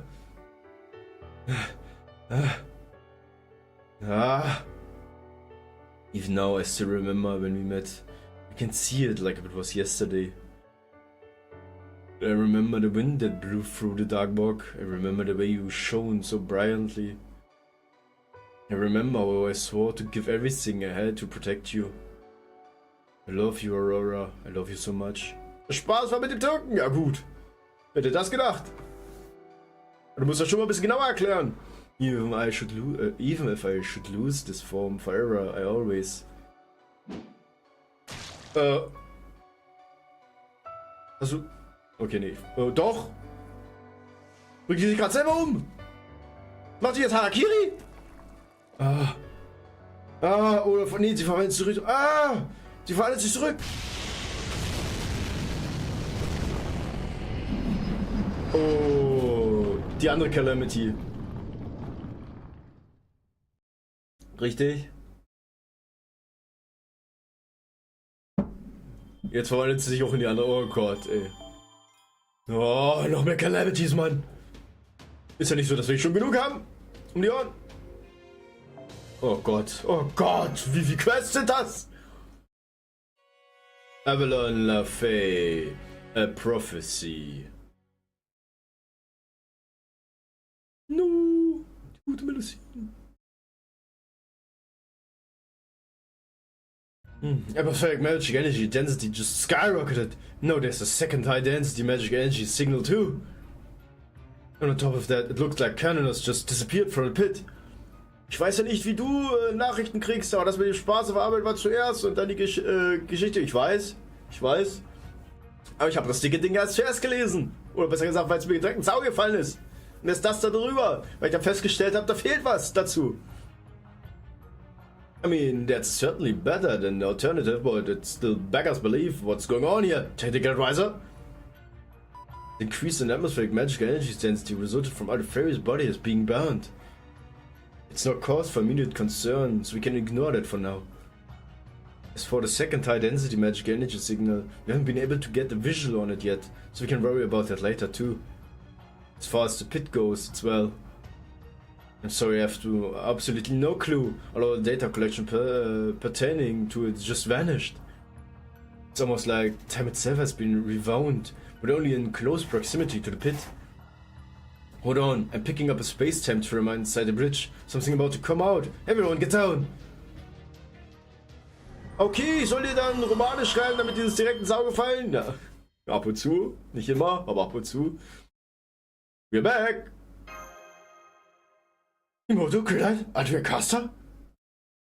How the devil did you just pop right in here like that? No, never mind that now. Tell me what happened down there. Be as quick as you can. Aye, aye, Captain. That's everything that happened in Avalon. So the Master's gone too, huh? Mesh, bring the round shield to the analyzer's room, please. I'd like to restore the second sword essence now, while we still have a chance. Okay, right away. Und warum juckt mir jetzt mein Kackohr? Oh Gott, warum? Ha. Oh, juckt. Oh, juckt, alles juckt. Now then, let's make sure we're all on the same page. First off, well done, Imoto. Thanks to you, we now know that the British Lost Belt came into being, Cano's fate, its true nature. Avalon gave us a second chance by running back the events that occurred near the pit. And we know that the new second sword has forged in the planet's inner sea with Altria Casa as its custodian. This has given us what we need to put together a plan of attack. Captain, patch me through the professor, would you? I'm here, Holmes. Don't worry about filling me in. I've been listening in the whole time. I'm aware of observational data regarding the pit disappearing along with the dream, but first you still have our navigational records pertaining to it, yes? Then I'd like you to calculate how much time we have when the Canonos appears, and when this curse begins pouring out of the pit. Furthermore, I suspect we're going to engage in close quarter combat with Canonos involving servants positioned on a border stack. So we need anti-curse measures in place as well as sturdy physical defenses. We're not going to attack Canonos with the Stormborders Cannons. Ich habe es mit den Belag wohl etwas übertrieben. Fotos auf Discord. Ja, warte, der Tori guckt. Oh ja, sieht doch. Man kann nie genug Belag haben. Richtig. Warum auch, ne? Warum sollte man, ne? So, erstmal, zack. Der gute Belag. Ne, viele, jetzt wurde genau, in der Küche war's, ne, kam die Background-Story zu Aurora. Genau da. Und das ging alles richtig noch an den Arsch, ne. Und da haben wir auch die Background-Story zu Melusine noch mal ein bisschen genauer erfahren. Und die ist eigentlich Aurora verpflichtet. Und die wollte nach draußen fliehen und es würde Aurora ein schlimmeres Schicksal geben, als sie es hier erwarten würde. Also hat Melusine Aurora umgebracht und hat sich danach in eine Calamity verwandelt. Das ist ey. Das ist einfach nur Hardcore, was hier gerade abgeht. Das ist einfach nur Hardcore. Considering its massive size, I think that would be our best way of going about it. We'll certainly try that as well, but it typically means our physical intervention will do as much good. But I'm sure he has a build core just like any other god. It's protected by a thick layer of cursed flesh.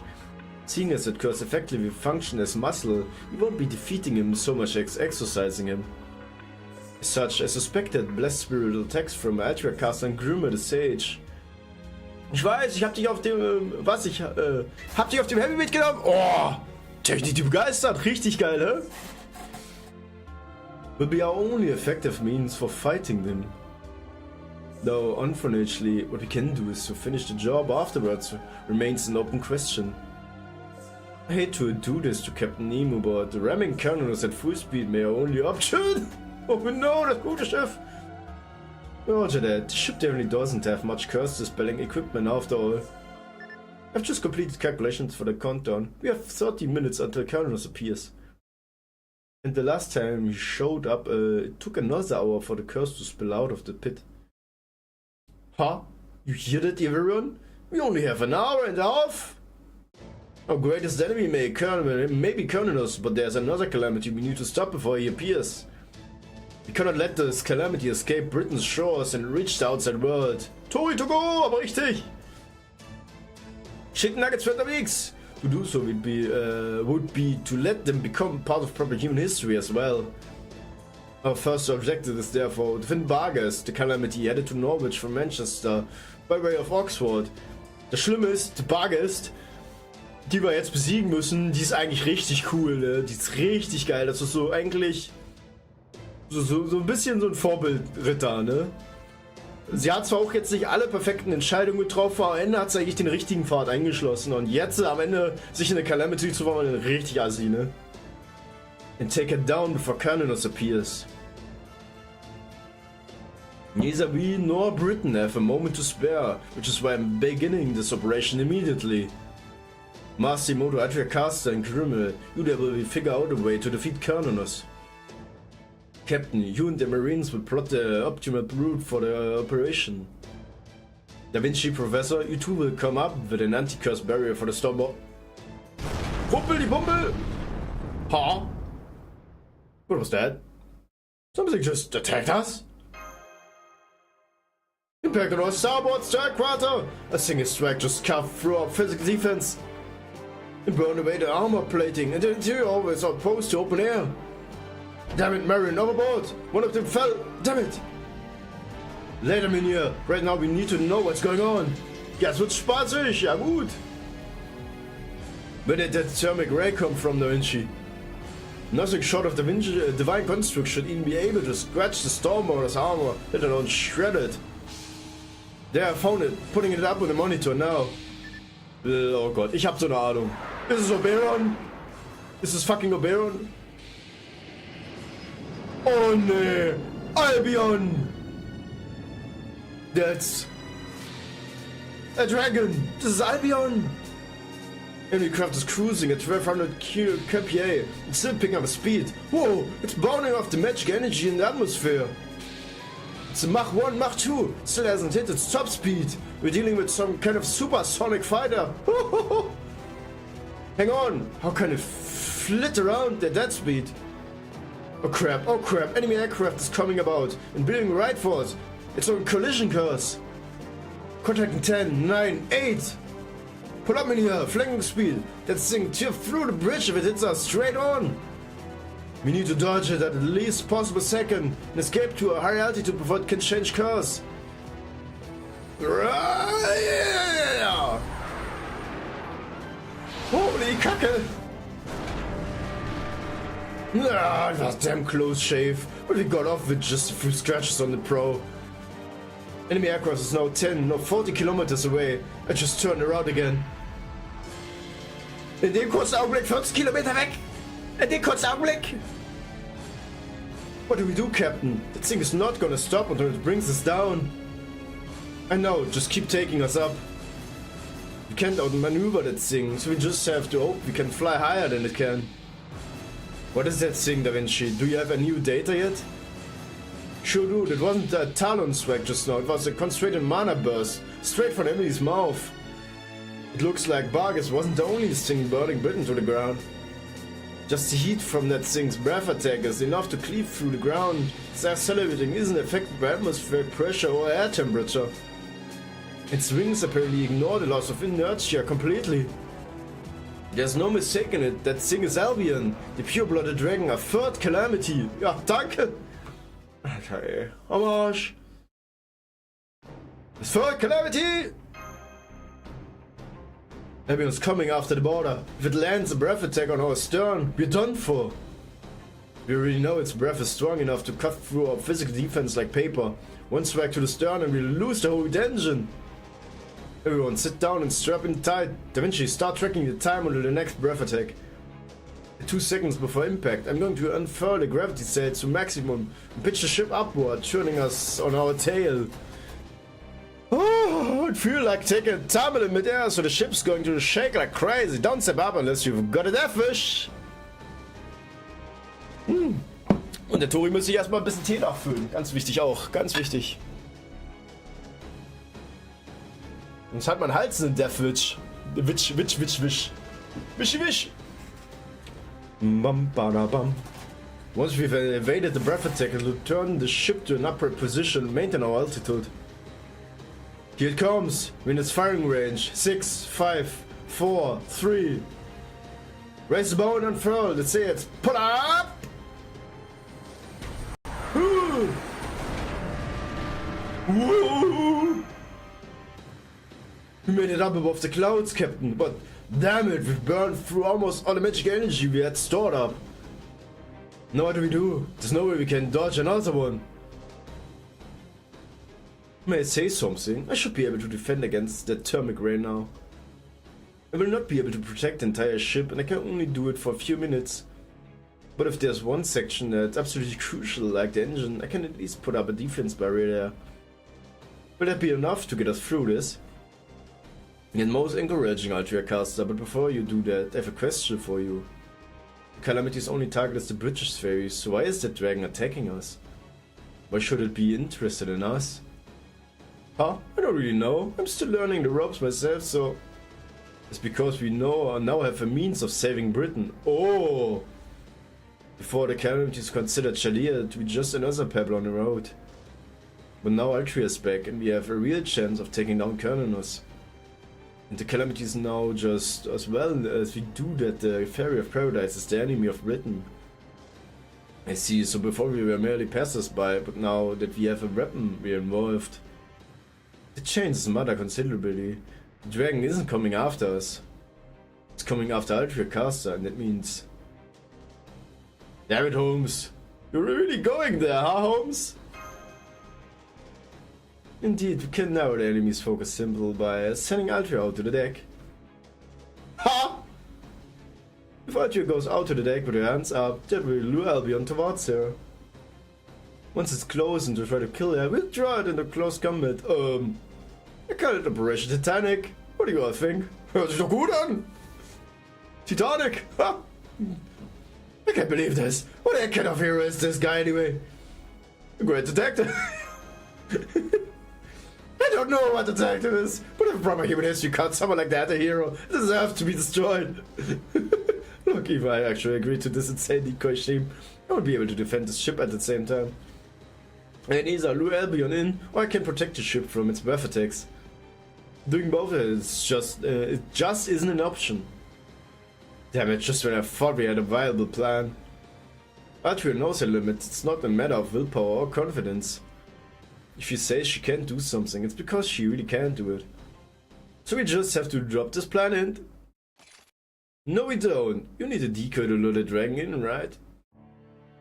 Then I do that while you protect the ship, Altria. Percival! I'm sorry, he insisted on coming to the bridge. I appreciate your offer, Percival, but I'm afraid it simply wouldn't work. The calamity is after the fate of paradise. There's no one else who can take out. Nein. That's where you are wrong. I can take your place. The spear is the spear of selection, the same one used by the last fairy of paradise. I'm an artificial child of prophecy, which makes me the perfect person for this job. Ah, ey, Lancelot, ey.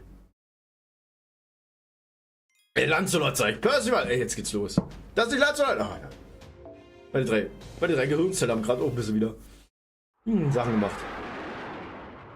The dragons might no longer function like a person's, but it wasn't a problem for it. It was originally made up of whatever happened to be nearby.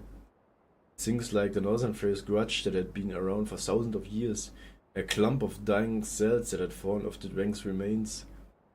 It was an extermination engine meant to destroy the land around it, the land made of fairies' corpses. It no longer had anything in the way of pain, grief, joy, or love, it just was. The commands running through its brain as electric signals couldn't have been simpler. Objective: stop anyone impeding Britain's collapse. Reason unknown. Target: flying enemy aircraft. Target: tip of flying enemy aircraft. Action: eliminate. Action: destroy. The dragon soared across the twilight sky, the wind screaming past its ears. It felt nothing at all, not a single human impulse ran through its brain. Target acquired, target. Its visual data wavered, an ache built in its chest, in the hollow where its heart should be. Percival. Die hat Percival echt gemocht, ne? Deswegen haben wir jetzt zögert sie auf einmal. Weil die weiß, es ist Percival. Die weiß es, ne? There was something very familiar about the target, staying on the tip of flying enemy aircraft. Ja, ich wundere mich nur warum. Good, I can still move. Should be able to manage like this. I hope you're all watching this, everyone. Alright, I understand what I have to do. I stay put on the bow and let all of you handle the dragon. I'm in no condition to fight anymore anyway, so a decoy duty should be perfect for me. Come on, you two, please don't look so glum. I'm glad I can still be useful somehow. You really don't need to feel bad about this. That said, I do have one last request I'd like to make. Please don't think too badly of this Britain or of the fairies who lived in it. Just like there are good humans, bad humans, there are also good fairies and bad fairies. Ja, das stimmt. There's no such thing as a bad species or bad society. They're just good and bad people. I don't know anything about your world or of proper human history, but I knew though this. Even though it ended up like this. Even though so many sad, tragic things happened there. Fairy Britain was still a beautiful kingdom and a wonderful world. Our Britain may be dying, but it's not because it was wrong. It's not because it was bad, it was a bad world. Things that should persist will persist. Things that should continue on will do so. That's all I wanted to say, so please hold your heads high. Our world took over 10,000 years to come this far. It may never be perfected now, but your world still has a future ahead of it. So I hope you'll take advantage of that to make it there someday. Even if it takes hundreds or thousands of years. I hope your world will one day become an utopia where every living thing can find salvation.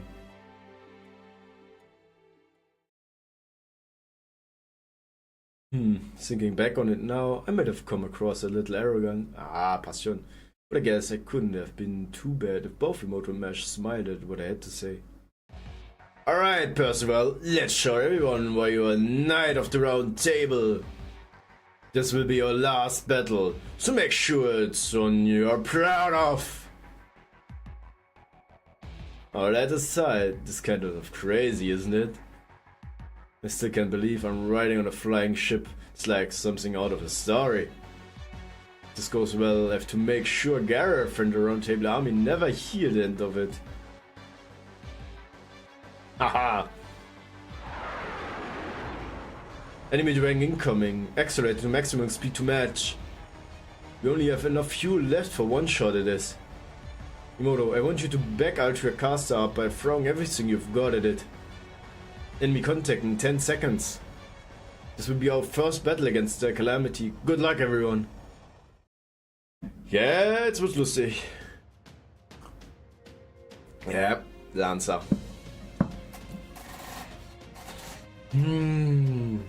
Einer ist Set. Altria Guest Only, ja, da wissen wir schon mal, Altria ist Set.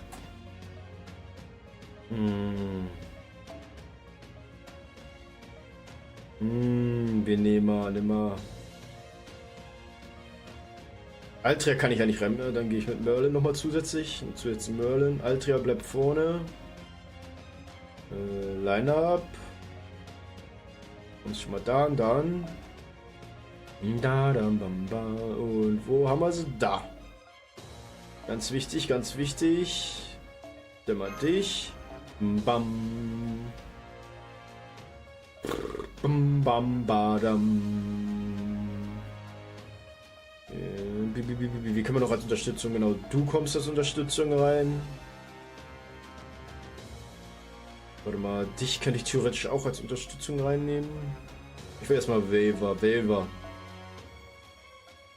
Wo haben wir? Da.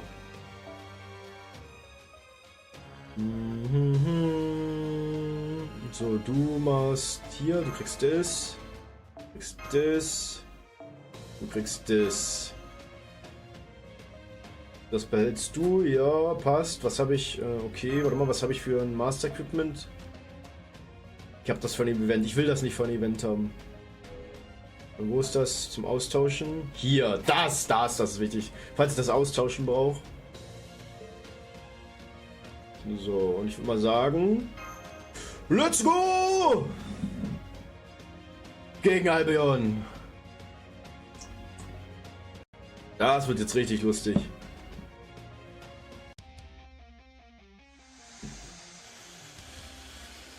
Oh, Calamity of the Flame.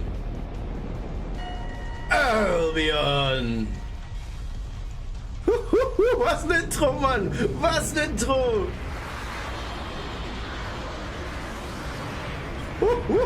Was ein Intro!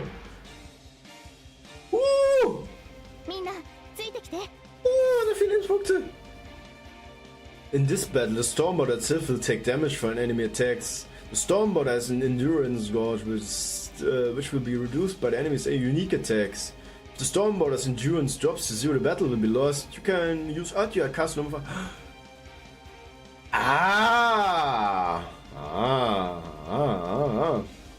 Ich will definitiv aufheben. Was hat der da drauf? Apply dragons will increase ATK based on the number of dragons will applied and increase MP strength based on the number of dragons will apply decrease damage to based on number of Okay. Ich raff's zwar nicht, also ich raff den Effekt nicht, aber okay. Wie fange ich an?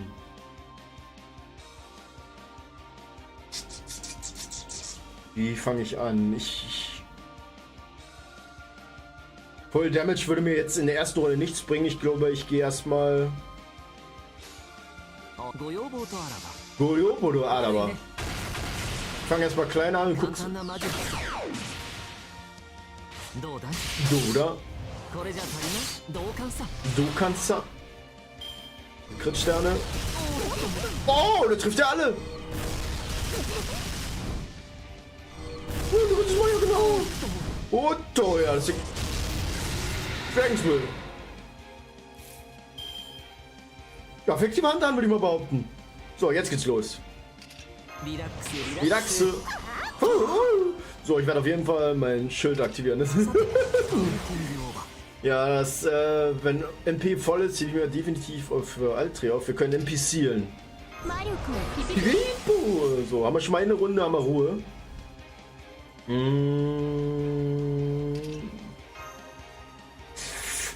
Heilung wäre halt nicht schlecht, eine Heilung hier. Jimby war. Ja, das ist gut, das ist gut. Ja, danach. Wir machen aber, wir ziehen erstmal voll durch. So, Crit-Sterne. So, hier. So, hier. Kimio. So, 100. Na, das gefällt mir doch. Damage ab. So, und hier. Nukuwail. Hi. Just gib ihm. Gib den Waffen Zucker. Calamity gegen Calamity, wenn man mal so will, ne? Kusanagi no Tachi. Ich glaube, das hat weh. Au. Das hat richtig weh. Ikazuchi. Na, das gefällt dir nicht so, hä? Invasion. Wow, dein fucking Ernst.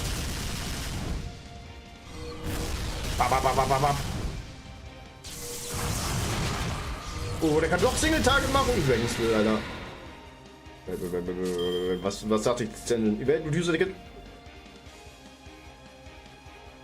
5 left? Du willst mich verarschen? 5 left?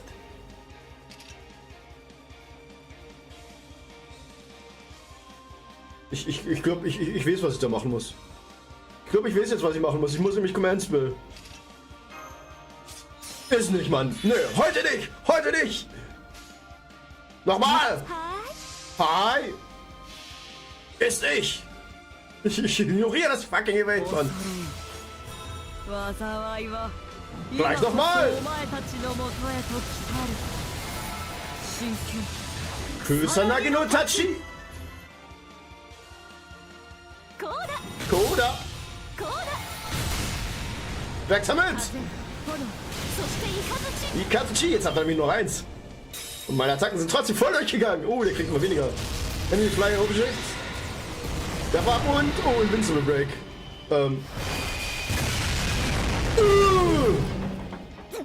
Du hättest Diskuri reinnehmen sollen. Ich habe keine Diskuri.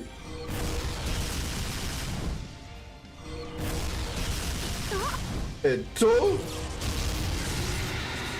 Ja gut, der hat die einfach weggebumst. Der hat einfach geultied. Ja gut, ich habe mit eingerechnet, aber nicht damit. So, warte mal. Shihodai. So, warte mal, was haben wir noch? Oh, das wird dir nicht gefallen. Das wird dir dann. Alles wird dir nicht gefallen. Ist was hier? Stun. Da war noch was. Guck dir das mal an. Okay, Master, ja. Das gefällt ihm definitiv nicht, würde ich jetzt mal behaupten, oder? Guck dir das mal an. Wer braucht schon Diskuri? Wenn ich meine Ibaraki-Dose hab.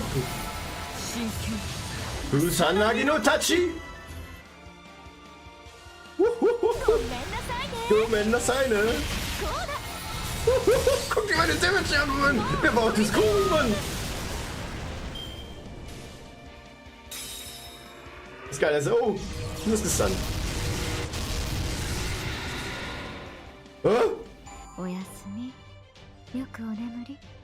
So gut. Easy peasy, lemon squeezy, Diesen Kampf mit Diskuri mit, was, dritt? In der dritten Turn? Ja gut.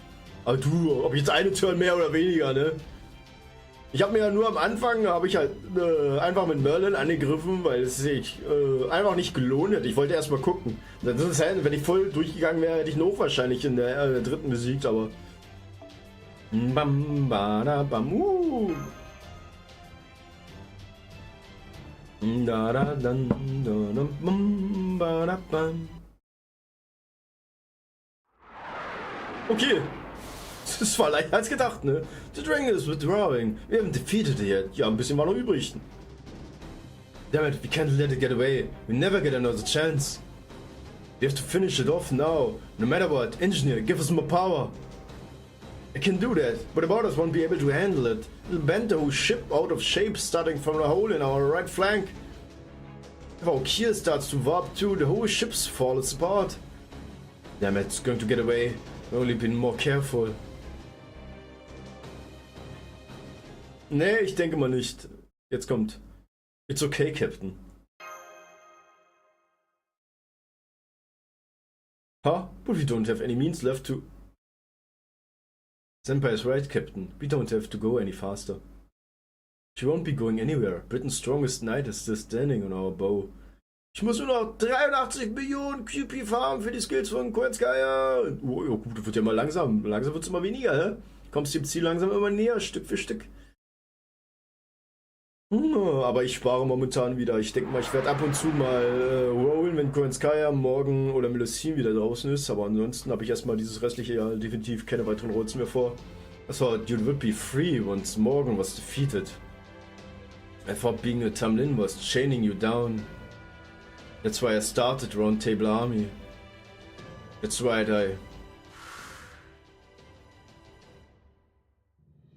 Oh silly, you can sing a sword with tears in your eyes. Why don't you take a little break, Percival? You're doing a great job. Much better than all those fairies who sit around doing nothing. I'm proud of you too. I can see why you were the last child to make it through the... Huh? What's wrong? You're crying harder? Alright, I shouldn't have said that. I'm sorry, I'm so insensitive, Percival. Emotions are, well, there's a lot I don't know about them. Right, of course, they were all of your friends, but you were the only one to be chosen. You had to grow strong no matter how hard it was. Okay, there's something I can teach you then. It's okay to feel indebted to your friends. It's okay if you can't find a way to like yourself. One day you'll find something you care about more than yourself. That's how it was for me. Hab Melusine nur auf 10. Ja, Melusine fehlt mir halt noch komplett, ne? Also ich hätte es auch gerne, ne? Vor allem Melusine ist ja momentan und wahrscheinlich auch eine ganze Weile noch der stärkste Lancer, ne? So please remember this, Percival. No matter how terrible this world is, as long as you can find just one thing you love, then...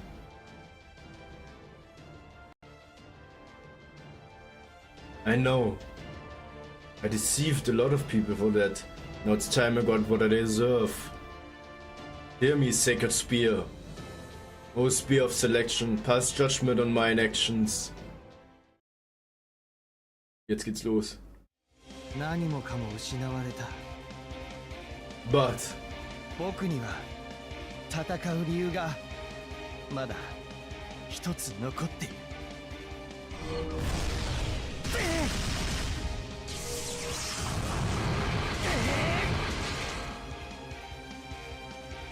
Jetzt geht's los.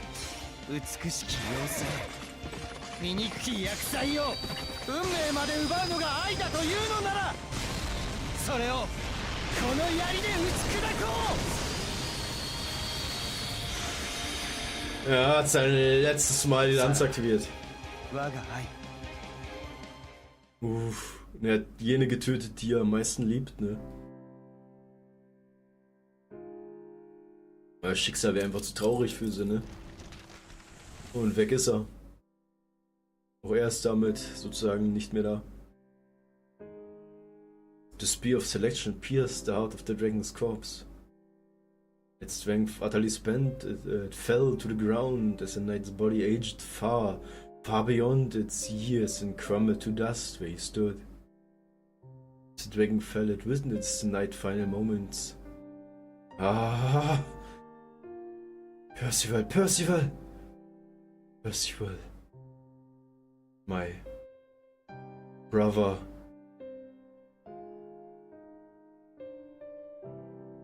A great pain wrecked the dragon's hollow chest. The wind screaming past its ears sounded like deep, having sobs.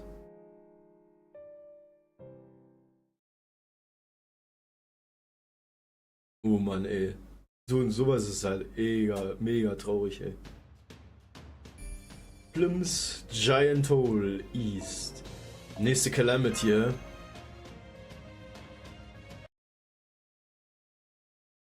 Das mit Barks wird auch nicht viel einfacher.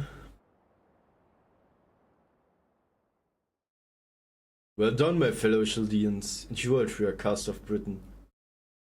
But we don't have time to celebrate our victory just yet. Technical advisor, status report. Heavy damage to the Stormborder's right flank. We used up a ton of fuel during that battle. We'll need to keep the border up here on standby where we fuel and repair. The fuel shouldn't be an issue, since we can use the mana and atmosphere to produce more. Well, need at least 20 minutes to repair the ship though, but it really lost 30 so we can do it properly. I see that long. Alright, figure something out. What about you, administrative advisor? How much time we have lost? We spent 20 minutes fighting the fire calamity. And it will take 30 to get the Stormborder and fighting ship again. We only have 10 minutes and the cannoners appear. Oh god! Indeed, we won't make it for cannoners immigrants, but we still have 40 minutes until the final catastrophe.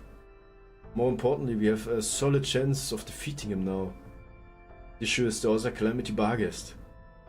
She and her Black Dogs have burned Oxford to the ground and will soon arrive in Norwich. We simply cannot go after both her and Cernunnos in the Stormborder. If we're going to defeat her, we have to be with a separate unit. Could always just leave her. We've got much bigger fish to fry right now. The Pit's calamity will destroy the whole world if we don't stop it, but all the Black Dogs do is burn the cities. The world won't be in any danger if we leave them alone. Now, I'm inclined to agree, Grimmer. Once Barghest leaves Norwich behind and sets out on the ocean, she become a calamity for proper human history as well. Yeah. However, she won't be the first fairy named Barghest to appear in British myth. And the threat she poses can be dealt with later. We can't and shouldn't prioritize. Okay, ja gut doch. Wait, please, I'd like to request that a separate unit be sent out to handle her anyway. I understand she's not our top priority. I agree that we should focus all of our resources on Cernunnos right now. But even so I'm asking you to let me go after her. I can't just sit by and let Barghest become an enemy of proper human history. Besides, Norwich is both her and Boggart's hometown. Letting her destroy her own home would be tragic. Real light. Make a good point.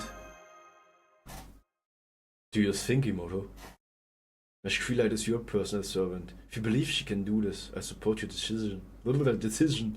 We don't know exactly what kind of calamity Barghest has become, but we do know it'll be one hell of a fight. With that in mind, are you sure you want to do this? I am. Bam bam. Very well then, Holmes. Put together a plan of attack. I don't care how reckless it is. Just make sure it doesn't exceed the time we have until the Stormborder leaves for the pit. Also, I need Archer casters to stay here on the border. If you two don't make it back in time, she's our best shot against Cernunnos. No, one second thought. We need Caster Grimmer on the Stormborder. As long as we have all three, we should be able to take out Cernunnos. So if you two can make it back before it's time to go, I won't hesitate to leave you behind. Got it? So if you determine you can't complete this mission, you just come right back here and keep an eye on the clock either way. This is the one time I will not tolerate disobedience. Get back late, and you can expect a weekend solitary. Yes, sir! But grief, this is going to be quite a complicated operation. Fortunately, I've always preferred complex cases over simple ones, and I fully respect your decisions. In fact, I suspected something like this might happen, so I ensured the Shadow Border was prepared while you were down in the Spirit Cavern. All you need now is the driver, let's immune here! Gordy? Mimir, can I count on you to escort them once more? Ja, ganz groß, Mimir! Yeah, you bet. I'm used to parachuting and even everything now. Gordy, what about that? That's settled. The calamity at Norwich will be handled by two of our most seasoned members, Missimoto and Meshkrielite. You'll have 30 minutes to complete the operation. I can't give you any more than that. We catapult the Shadow Border toward the outskirts of Norwich. Once you have defeated Barghest, you return to the rendezvous point in the Shadow Border. From there, the Storm Border will retrieve the Shadow Border, crew and all, and head for the pit. Any objections, Da Vinci? Nope, sounds perfect. I was just hoping for a little time to take care of an errand on my own. I just ran a scan on Britain and found out I left something really important back in Salisbury. I need to go back to Mike's pub to pick up Typhoon and all my records of our journey. Oh, it would be a real shame to leave her without those. Harbetrud's there too! Harbetrud! You know it, we gave her a really hard job after all. So as soon as we send the Shadowborn on its way, we'll head back to Salisbury. Once we arrive, I'll leave the Stormborder on standby in midair and go pick up Harbetrud at the pub myself. After that, we fly as close as Norwich as we can and wait for you guys to get back. Alright, now that we've got a plan, there's no time to waste. Marines, you work with the nurse and engineers on repairs. Nash and Imoto, you two get on the Shadow Border. The Stormborder will keep heading toward Norwich, and we're ready to launch you. After ejecting the Shadow Border, we turn towards Salisbury and drive up Da Vinci. Got it, stay safe out there, Da Vinci. Don't worry about me, I know Mike's pub like the back of my hand. Okay, see you later, Imoto. I just know you and Marsh are gonna make it back fine too. Ah, sowas von. Als ob wir was anderes vorhätten, ne? Pling! Norwich! Shadow Border! The fought progress note, section 30. We defeated the curse and smashed his banquet. Ja, okay. Yes, dato. Ja, wenn Marsch tot ist, war's das. Was für ein Zufall. Schön, ach schön. A curse upon you, a curse upon the Fang clan. One day a beast will appear among you, a great black dog with a harmonized appearance and exceptional strength. Don't be shy, take it, consider it your reward for banishing the king of the Moors. This beast will grow in accordance with the law of the jungle. The weak are meat for the strong to eat, survival of the fittest in the truest sense. This horrific fury, the foulest of foul creatures, will live by eating those they love.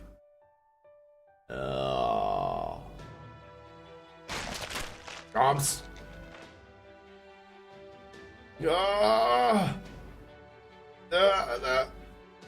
Tears spilling down her cheeks. She tore into her lover's flesh. This one wasn't part of a clan, was a new fairy from among the Frost children. He was kind, good-natured and even stronger than her. They recognized each other's talents at a glance and fell in love at first sight. She truly loved him from the bottom of her heart, so she was sure this time would be different.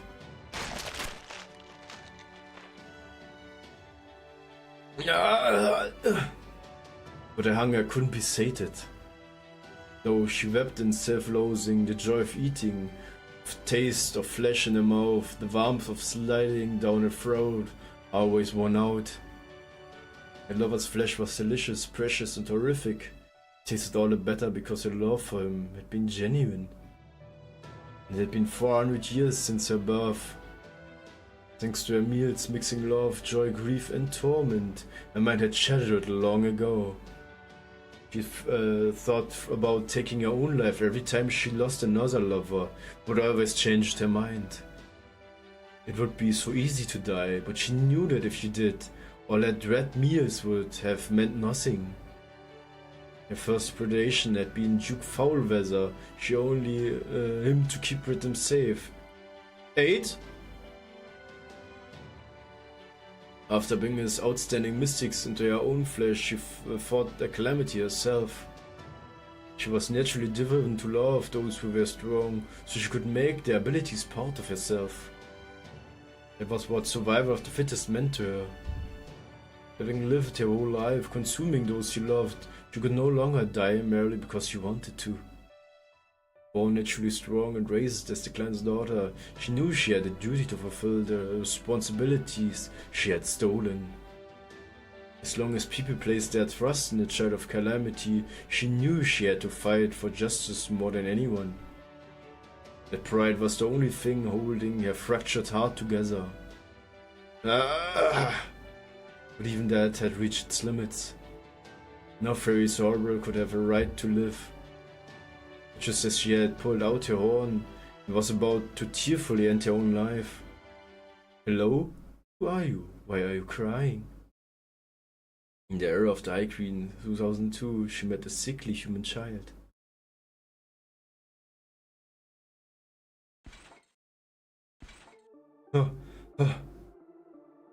Manchester, I must hurry to Manchester.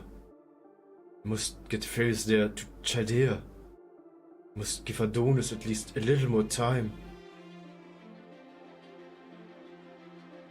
That day, it had been 17 years since she first met the human child. The time she spent with him was the happiest in their life. It was the first time she had ever experienced true peace and fulfillment. Though hesitant about this new love that violated the rule of only loving the strong, she also found joy in it. The human was obviously weak, she would never be tempted to eat him. Someone like her who had only eaten strong fairies so that she might grow stronger herself. This love for Avalon proved that she wasn't the beast she had always dreaded. But she swore to do anything she had to protect this new love. She decided that she would fight to protect this beautiful heart. Humans and fairies coexisted peacefully, living as equals.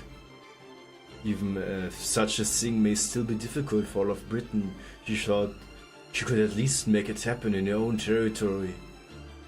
The fairies of Manchester agreed and were thrilled about the idea of migrating to proper human history. It's over for Britain. Camelot. It's already overrun with Moors, and the other cities will follow soon. Before that happens to Manchester, I need to gather my residents and bring them to the shore where Chaldea waits. Even if I can't go with them myself, I can at least make sure they survive. Exists the woods, finally reaching Manchester. The exits, oh. But there. Huh? She sees the fairies of Manchester laughing as they killing all their human neighbors. Slaughtering! Get rid of them! Get rid of our toys before we move! Tear off the limbs, rip out the guts, it's so fun! The first scream, the best, none of the rest compare. Now kill them! Get rid of them before Vargas gets back so she doesn't find out. Vargas will be furious if she finds out we've been keeping them in our sheds. Vargas will be giddy if she finds out we've been hiding them in our sheds every day. Vargas the big eater, Vargas of many loves. If she finds out, she'll punch us for not letting her join in the fun. What? What is this? What are you doing? She yelled at the wicked fairies of the town. They smiled and replied, what do you mean? We're just imitating you, Vargas. We know all about it. We saw you in your mansion. We always hid and watched you. You had so much fun playing house. We read such wonderful stories. You were enjoying yourself so much every day that we decided to try imitating you. You're imitating me? By killing humans? A kid? A human?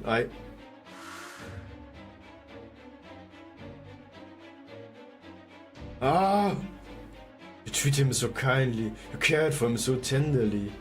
And then you ate him. You ate him right in your manor. It was so much fun to watch. We decided to try it ourselves. And it was fun. Way more fun than just watching. There's nothing more fun than killing humans.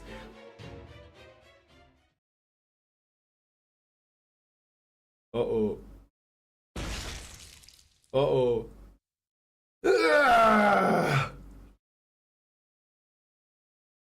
Uh-oh.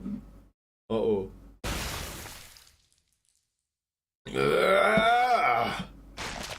Oh, Noms. I've had this dream so many times. I'm crying, we're eating the remains of what used to be my lover.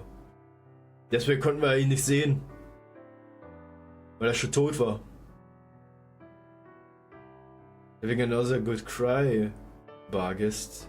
Why don't you come over here? Es war ihre eigene Illusion.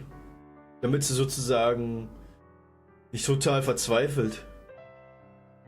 You don't have to stop crying, just tell me what happened today. It's okay, I promise I never stop liking you, no matter how embarrassing it may have been. I only ate strong, that's why I thought there was no way I'd ate him. You know, there's nothing like a fun story to cheer you up in hard times. Why don't I tell you another tale of the favorite Knights of the Round Table? I'll tell you a story of Flotsam that drifted here as channeling a florid, proud and slightly somber story. A story of the brave knights you have always looked up to, but have been broken for so long. Strong, weak, didn't matter. There, look out at the garden, those flowers you planted have grown in beautifully. And I see you planted another one for me today, so that I could enjoy them even though I can't walk.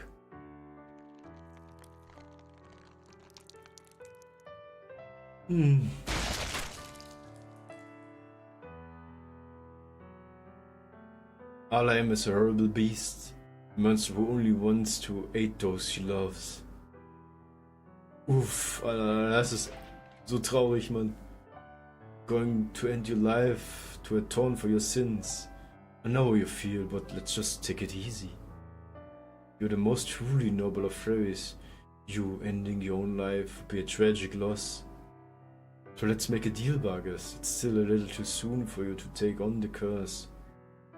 I seal this memory away for you, so you go on believing he's alive. Yeah, don't worry, if things get too hard, just come back to this room. You can experience this last day again, like a dream. Oh, ey. Das ist ein richtig fucked up Schicksal, Mann. Oh, Mann, ey. Das ist richtig fucked up. Now, come on, let's go. Let's go to the outside world, where there are more humans to eat. It'll be so much fun, even more fun than this. I just know we'll be happy with all those humans to play with. You know, I've read about this in a book that arrived as a Flotsam. It said creatures that do things like this are called demons. I knew that I had to kill them. Ich hoffe, man, die irgendwie retten, als andere wäre nur mies. Ich hoffe es irgendwie, dass wir... schon alleine das Schicksal von Melusine war richtig arscharm. Bargest ist ja nochmal ein Zacken heftiger. I was wrong. I choose to protect the wrong thing. Tidal never had anything in the way of justice. I have to take responsibility. Can't let them go to the outside world. Look, everyone, Bargest is smiling. She's about to do another of her hilarious performances. Bargest the crybaby, Bargest crying tears of happiness. What kind of prey are you having today? Don't be stingy, let us try some too. Guck mal in den Spiegel, dann wisst ihr, was kommt. I have to carry your last one of these evil creatures. Yep. Game over. Ah, there's it again. It's all over. Not even the ward castle can keep us safe. No, it's just done for. We're dead if we stay here. Let's make a break for it before that thing chews up like it did the city walls. What about Lord Spriggan? Shouldn't we take him with us? Who cares about him? He chews to hole up in the vault. He's not our lord anymore as far as I'm concerned. Come on, I'm gonna open the door. Once we're out, head straight for the harbor. As long as we can make it to the sea, we at least won't have to worry about being burned alive. Sprichwort, hä? Oder tables have turned. Knusprig, hä? Mache jetzt extra knusprig. Well, wait, idiots. What's the point of going anywhere if I have to leave all this precious art behind? Oh, der Idiot, ey. Hat er selber verbrannt. Ja gut. My broadcast is impenetrable. Glaubst du selber nicht? I spent 100 years reinforcing the bell tower, making it the strongest tower of pure iron in Britain. Can't stand up any number of Moors. Ist ganz sicher? Oh, cut it out. Don't you know how dangerous that is? Who's going to restore these precious works of art if they get damaged? Nobody. That's who. Not even Morgan will set their true value. It's unbelievable what merely imitating humanity can accomplish. Yes, 90% of this is worthless junk, but also 10% miraculous diamonds in the rough. Somehow, against all odds, this country produced some of the finest works of pure art ever made. Yes, that's right. It's fine if these fairies don't see its value. Indeed, there would be a little point in trying to explain it to these plebeians anyway. Britain's art is mine. It's the only reason I've stayed alive all these years. My soul has been in a thrall to this world from the moment I first wandered into it. Collecting this treasure has been my reason d'être. It is mine. It can only be mine. Mine! I'd sooner see Britons burn than give up this priceless vault. Und das ist wieder abgekackt. Ich hab's gerochen, Mann. Ich hab's gerochen! Natürlich kackst du ab. Ich liebe dich auch. So, zack. Gut, zack, zack, zack. Ach ja, ich liebe es. Der Scuff ist real. So, beenden kurz, anstecken. Rein da. Oh, okay. Komm, komm, komm. Komm. Ah! Aber ich muss... Ah, okay, das Bild ist da. Okay, gut, so, sehr schön. So, wieder gelockt. Damn it! Really quit it out already. What in the world is going on out? Oh my. Oh my. Well, that's a hell of a thing. Don't I look the fool for saying I'd rather see Britain destroyed? Huh, I can't believe I not only misjudged my clientele, but also my chance to quit while I was ahead. Sure, I did want a foolish puppet I could manipulate as I pleased, but even that only goes so far. There's nothing so difficult to control as a runaway Philistine. Should have known better than to look down on them. That's aside. I thought Morgan or Shadir would be the ones to destroy Britain. I never could have imagined it'd be one woman's idiot's idea. All things begin with the smallest of foundations, however they may eventually flourish. A foundation so small, even the tiniest of insects gnawing at it can bring it all crashing down. Das war's wohl gleich mit den Kunstwerken. Rums. So viel dazu, hä?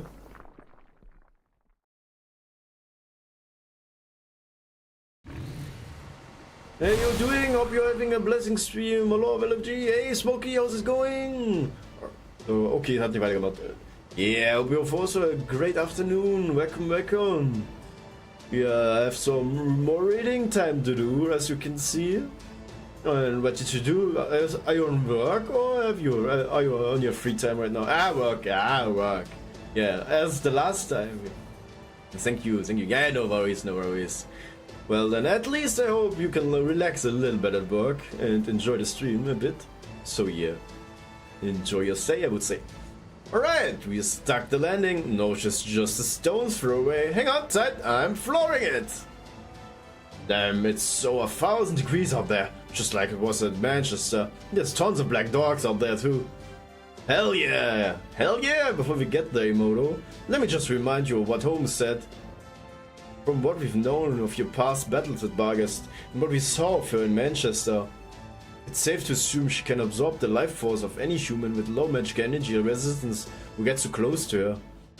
So this time you need to stay behind this in the shadow border and summon your servants remotely. Barghest's magic energy consumption has 1 kilometer radius, so this be the greatest distance we've ever summoned it from. Ooh! According to Nemo Professor calculations, you can only summon 1 shadow servant, 2 if you really push your limit. While we are on the subject, Nemo Nurse also said to tell you that you'll seriously regret it if you try to summon 2. Oh, schön, got it. Then we're going to 2. Thank you, Master. Yeah, that's about what I thought you'd say. Don't worry, I'll take the heat from the nurse right there with you. Well, There's high density magic and this is a signal we've been expecting. It's 6 kilometers ahead, right in the center of Norwich. Here's the feed from the telescope. Let's see what Bargus looks like. Ah!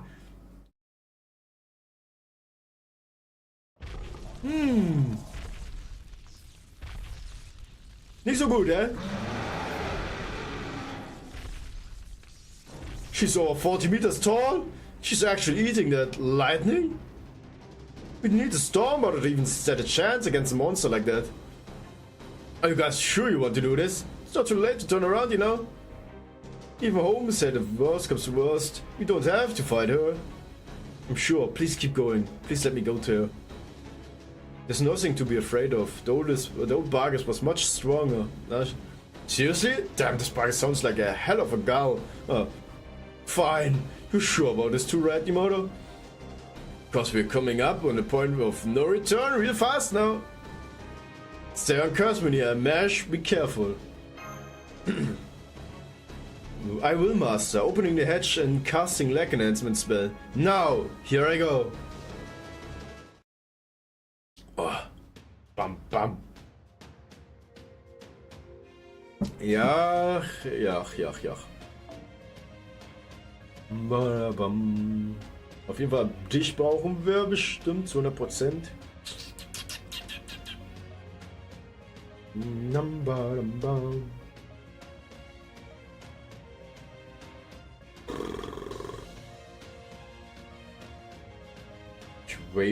ich Waver mit? Warte mal, was ist das überhaupt für ein Typ? Saber. Okay, sie hat, ja gut, ja, war vorher auch Saber, ich bin doof. Du kannst keine Ultis zu... Oh. Ja gut. Da war ja was.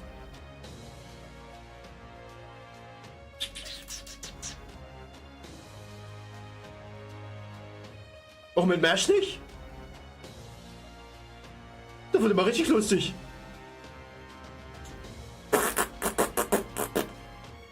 Ja gut, danke, Mann. Aber dann nehmen wir trotzdem Waver rein. Und dann... wen haben wir noch? Wer kann extrem Def die buffen? Du. So, dann brauche ich ja eigentlich nur die Standardzeugs reinmachen. Das kann ja lustig werden jetzt. Hatte die defensiv Debuff? Warte mal, ich kann da drauf gucken. Ich glaube, du hattest einen Defensiv. Ja, hattest du. Hattest du gut. Kann ja lustig werden, nicht wahr? Was kann schon Schlimmes passieren? Was kann schon schief gehen? Oh Gott. Mensch, siehst du knoppig aus, kleines Muffy. Oh Gott. Ich hab's gerochen, Mann. Das ist doch dauerhaft. Ha! Warum krieg ich einen Peace? Ach nee, das war... Ach, deswegen Tamlin war das nur. So,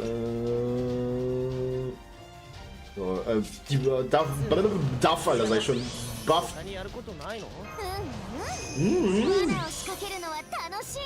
Tanoshine. Taurimasen, aber sowas von, ja, der Rest ist ja eh Rille. Pigorch Attack.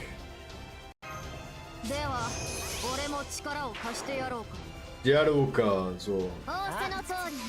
Ja, drauf da! Bitte! Kereak da! Ein Pilos, ja danke! Aua! Ah, wie wenig AP sehe ich jetzt erst! Ich sehe gerade, so wenig AP hab! So, jetzt sind wir auf Mash. Taimas. Yosh! Targeto! Kereak da! Paps! Magic Energy! Ja, danke, Mann. 0! Oh, das ist jetzt die ganze... Das war mir größer als mir lieb ist! Das war mir größer als mir lieb ist, Mann! Nein! Ich verklickt. Oh! Dann habe ich noch einen Invisible! Dazu was? Oh.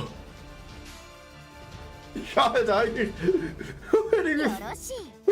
fall fett verklickt. Ja.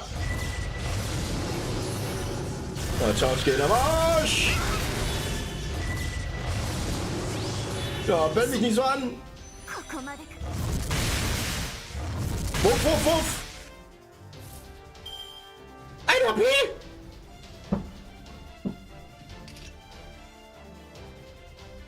You fucking kidding me?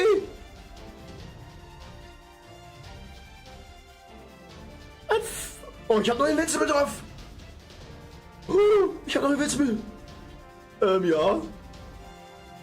Das denkt mir auch grad. Nö, da.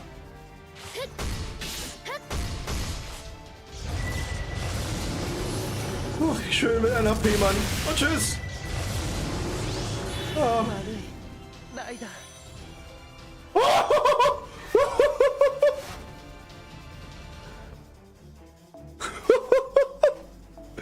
Ja gut, das hat gut Nerven gekostet, aber nur ganz kurz.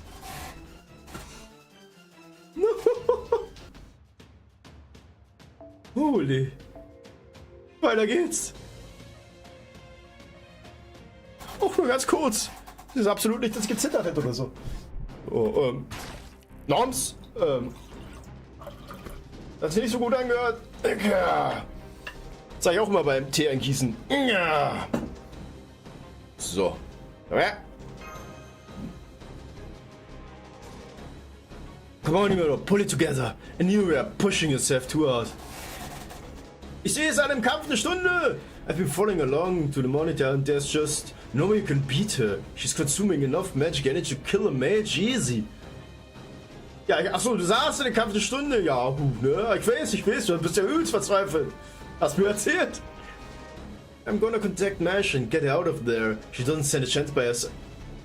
Huh? Am I seeing things or is her shield glowing? Huh? Are those new spirit origin signals? Here, throw the data onto the monitor. Recognize Demimoto? I sure do. Huh? Why are you getting up like... Ah! How many stem inputs did you take? Yes! Ja! So viel Spannung! Das hält mir ja gar nicht mehr aus! Ja, ich sag ja! Ey, die Story ist halt echt mega, ne? Also die haben sich in dem Arc von Avalon Affair richtig hart übertroffen. Die haben sich so hart übertroffen in dem Arc wieder, ne? Also die Typen von FGO und Fate allgemein, was die an Story aus ihren Gehirnen rauspfeffern, ist unglaublich, ne? You're still going to do this? Nurse said 2 servants was your limit. And no, it's okay. This is Smash's fight. Over limit! Limit break!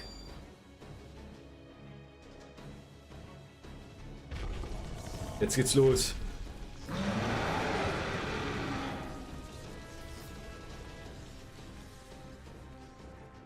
Your fire has razed the city to the ground. You've become a demonic dog that burns fairies alive and feasts on their smoke and lightning. You are a completely different creature than the knight I met before. You no longer know the city, or even remember your own name. I know there's no way I can defeat you. You'll probably devour most of your spirits before they even had a chance.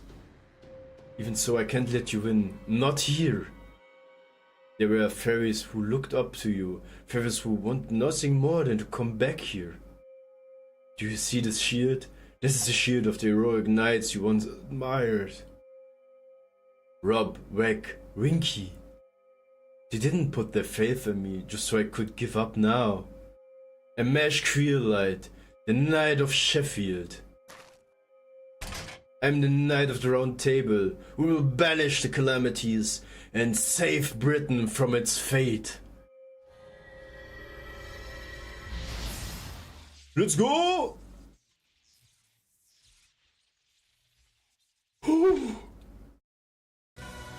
Knight of the Sun, well said, young maiden. You spoke not from anger at your enemy, but to inspire yourself. Gawain! Das Original. I've heard your stirring cry and cannot stand idly by. The fuck? Okay, du hast noch nicht weitergemacht?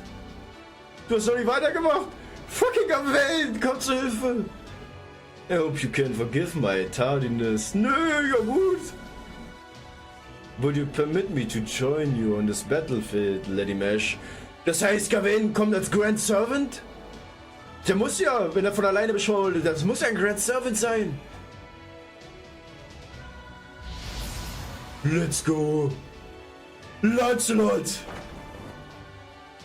I'm surprised you got here before me, Sir Gawain. I thought it was my duty to protect beautiful maidens.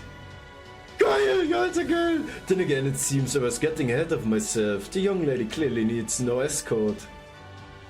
Her fighting spirit and bravery truly likes the spring thunder. I doubt even our fellow knights could hope to match her. But do not think I will let you keep the honor of fighting at her side to yourself, Sir Gawain. I'm not going anywhere, no matter how may I be mocked for being a hovering parent. What do you think this is? Some kind of parents' day at school?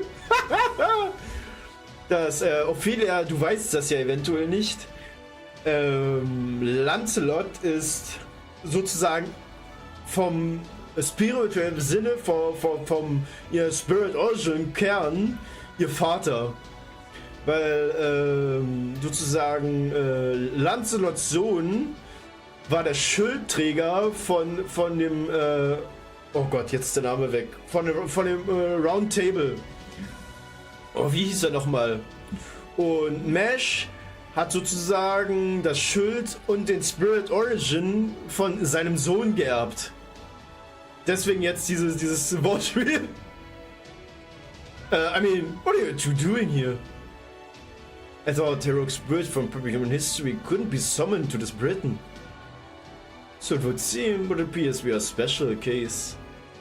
There must have been people in this land who assumed our names. Bei der Tafelrunde und der 13. Galahad. Genau, Galahad war's. Genau, Galahad. So if they were making use of our names, it's only fair that they should make some room for us as well. Indeed, they have no way of knowing who in this land choose to carry on my name. But it is thanks to their reckless bravery and the exploits that I am able to be here now. The spirit origin will only last a few minutes, but it will suffice. Gawain, I leave the left legs to you. This demonic dog is clearly Cav Paluk's equal. We have no time to argue. Cav Paluk ist übrigens Fu, den man kurz als Merlin mal gesehen hat, aber ich glaube, da warst du noch nicht dabei. Das ist ein kleines, knuffiges Plüschtier, wenn man mal ehrlich ist. Aber das Problem mit Cav Paluks Fluch ist, der ernährt sich von Emotionen von den Menschen um sich herum. Und wenn er überfressen ist, dann dreht er durch und zerstört alles um sich herum. I could say the same to you, Lancelot. Do not take needless risks simply because Lady Marsh is here. Remember, failure is not an option. Not with 3 knights of the Round Table fighting together. Now to arms, comrade. Together we shall carve a path for the Shield Knight. Indeed, let's be about it. Let's go. Also ich habe mit eingerechnet, aber nicht damit. Thank you, you two. With your help, I should be able to defeat her. No, to save her. Let's go! Wir hatten Barghest. Her name is Barghest. She's a loyal knight who has always done her best to protect this Britain. She's used her strength to protect the weak and prayed for a world where they could live in peace. Lol, ich glaube, ich muss mir Notizen machen, wenn ich Anime gucke. Ja, also, du hast halt in Fate, hast du halt so krass viel von unserer originalen Geschichte mit drinne. Es ist unglaublich. Ich habe mir durch FGO, durch Elisabeth Bathory, auch genannt Carmilla, habe ich mir das originale Buch aus, das sagt, die Taschenbuchausgabe geholt von Carmilla. Das ist ja eine Vampirgeschichte. Die schon, weißt du wie alt die ist? Die ist schon richtig alt, oder ich weiß gar nicht wie lange, aber die gibt es schon so lange, ne? Black Calamity, leader of the fairy eating beasts. As one entrusted with the name of Knight, from the round table I will see that you go no further. Geht los! Oh, ich darf 2 Gäste nehmen. This quest is up to 2. Oh, immerhin. Ich darf wieder 2.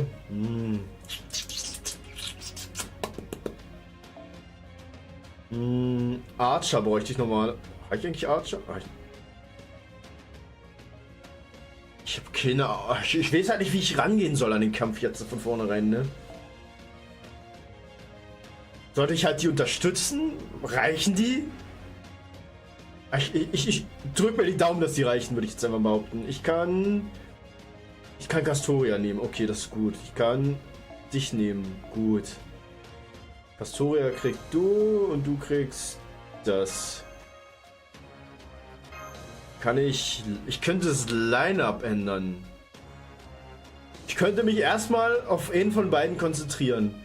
Gawain, ich glaube, ich nehme Gawain nach hinten, weil Lancelot hat eine Single-Target. Die Frage ist, will ich Mash drinne vorne behalten? Ich weiß nicht, wie krass der Damage ruppen wird. Will ich Mash vorne behalten? Weil Mash kann halt ablenken. Ach, scheiß drauf. Komm hier, Line-Up. Ja, da. Du kommst in die Mitte, damit es lustiger ist. Und so. Let's go. Wir gehen einfach rein. Wir gehen rein und machen das.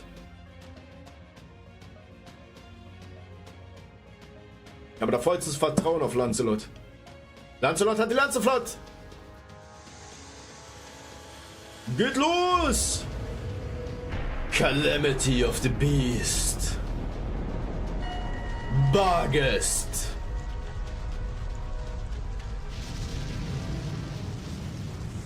Jetzt wird's lustig. Demonic Dog Bargest. Ja, genau. So, was hast du? NPC. Natürlich, Alter. Natürlich macht der NPC. Willst du mich verarschen, Junge? Klasse. Okay. Gut. Geht schon mal nicht auf. Ich hab gedacht, der Scheiß ist weg. Mann. Grrr. Koreda. So, Gazaway jetzt. Ich das irgendwie durchbrechen. Seastar gehen. Homoni. Oh. Counting, wir gehen mal auf. So, vielleicht kriegen wir unser MP frei, wenn wir die erste Leiste weg haben. Die Frage ist, kriege ich den mit Samt-Buff die erste Leiste beim ersten Mal weg? Schaffe ich das? Reicht das? Ist das jetzt... Oh, ich könnte jetzt gamblen darauf, dass ich mein Invincible schon raushaue, ne? Aber ich will es ehrlich gesagt noch nicht raushauen, ne? Aber hier kein Crit-Damage. Crit-Damage! Komm. Dann so. Daumen drücken jetzt. Daumen drücken, dass es reicht. Ich glaube nicht. Omakaseo, wir werden sehen. Okay, nicht mal ansatzweise. Nicht mal ansatzweise. Nutzt deine Master Skills wegen Debuff entfernen. Ne, die sind dauerhaft.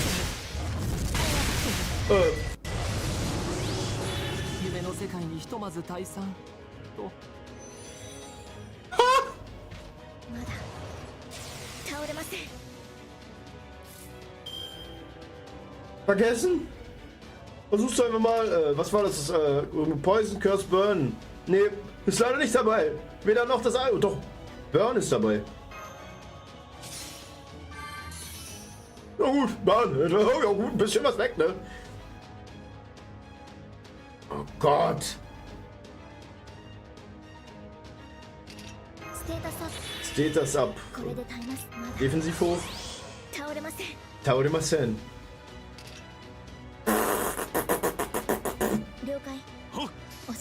Oh! と無駄だ Mudala! Naja, das nächste Mal noch Altera, was Altera vom Weihnachtsevent mit rein, da kann nur mit den Debuffs und dann. Nee, das sind, ich glaube, das sind dauerhafte Debuffs.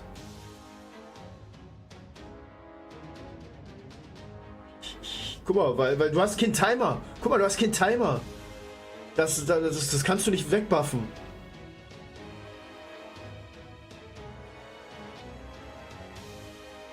Nee, Nightingale. Nee, wisst ihr, was war? Ich hätte Mesh vorne erhalten sollen. Ich hätte mit Mesh vorne als erstes reingehen müssen. Der hat die Protection of the White Wall als erstes bekommen. Ne, im Video, was ich gesehen hatte, ging das. Echt? Holy Kacke, ey. Holy, ey. Fuck, Mann.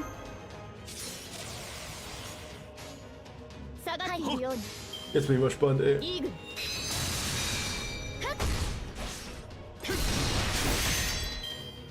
Gleich rums, ey. Nimm Pige in der Marsch. Stun. Gut, Stun am Arsch. Du fuck, Mann.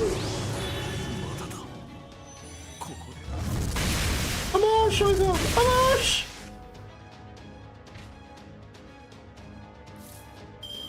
Lecco mio. Nochmal, alle? Oh. Okay, nee, das hätte ich nicht machen brauchen, aber ich glaube, ich hätte auch mit Marsch vorne anfangen müssen, ne?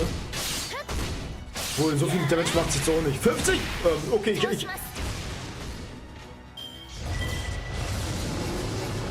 Remove Buff, ja gut. Sonst, ja gut, Match ist Meimer. Ja gut. Nee, fangen wir nochmal von vorne an. Nee. Alter Falter! Was stimmt mit der nicht? Holy moly! So, nochmal. Okay, Nightingale hast du gesagt, ja? Ey, Sesh, na du alle Socke, ey, jetzt kommst du rein, wo ich gerade voll auf die Fresse gekriegt hab. Jetzt kommst du rein! So, jetzt muss ich gucken.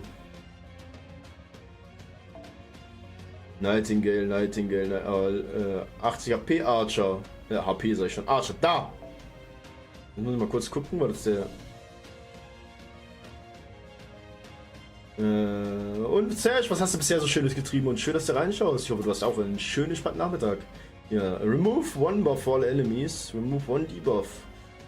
Apply guts. Apply buff removal. Increase. War die doch, oder? Ja, das ist die Weihnachtsform. For all enemies. Remove one debuff. Ah, das ist der Assault Medicine. Ja, das ist das. Ist alles für mich entfernt. Den Anblick wollte ich mir ersparen. Ich glaube auch. Ich experimentiere gerade noch ein bisschen rum.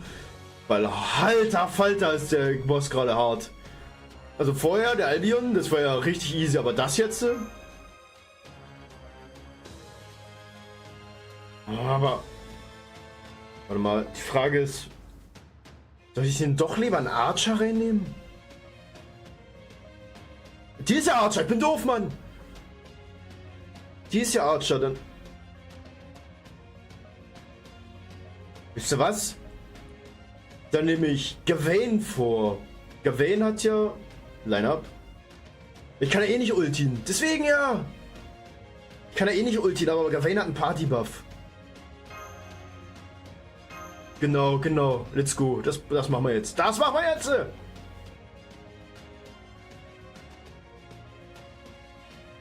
Und hoffen nicht, dass wir gleich instant tot sind. Verflucht, ich habe wieder das... Ich habe wieder dasselbe Ding mitgenommen. Ich habe meinen Codecast nicht verändert. Ich habe hätte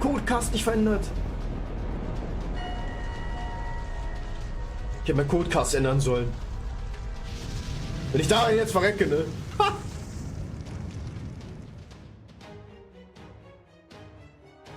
Baka, Birb! Ja, kann man nicht anders. Na gut, gucken wir mal. Wir gucken mal, ob wir es jetzt wegbekommen.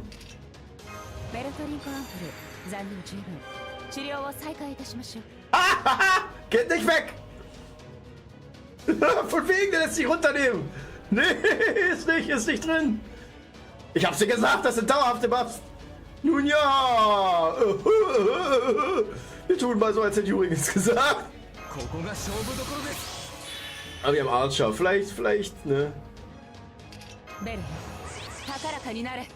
Ja, das sehe ich mir noch auf.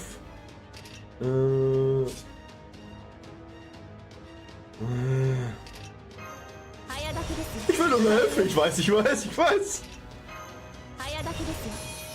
So, mal gucken. Crit, nee, wie. Gawain. Dann gehe ich jetzt mit Gawain. Tatsumesh! Ich habe Crit-Sterne bekommen. Let's go, Angriff! Onoyo! Das hat er mit. Das ist schon besser. Ja, Burner da. Norms! Okay, Norms! Gut, das geht. Apply Guts. Komm her.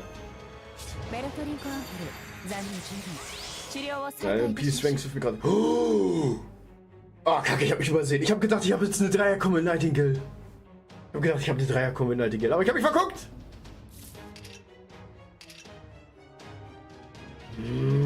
Komm, Gamble. 30%, kritten oder nicht kritten? Das ist hier die Frage. Yes! Das nicht? Komm. Yes! HP minus, Alter. Au!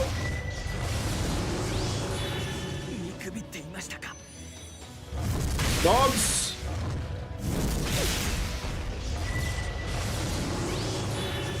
Charge keinen am Arsch, Mann!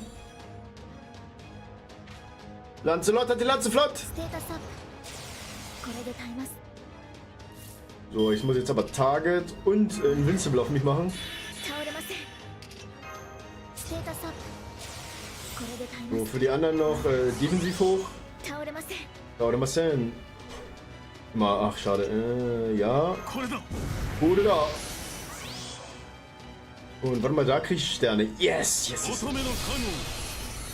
Mesh muss als erstes rein im Kampf starten, dann kannst du ultien. Das habe ich mir nämlich schon gedacht. Wegen dem Buff. Jetzt so beim zweiten Mal denke ich mir so, ja, du musst wahrscheinlich Mesh als erstes drin haben.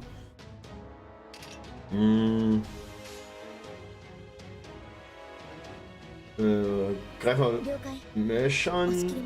Du! Ha! Dozo! Uff. Da krieg ich ja wenigstens noch die erste Leiste weg, um zu gucken, was dann was passiert.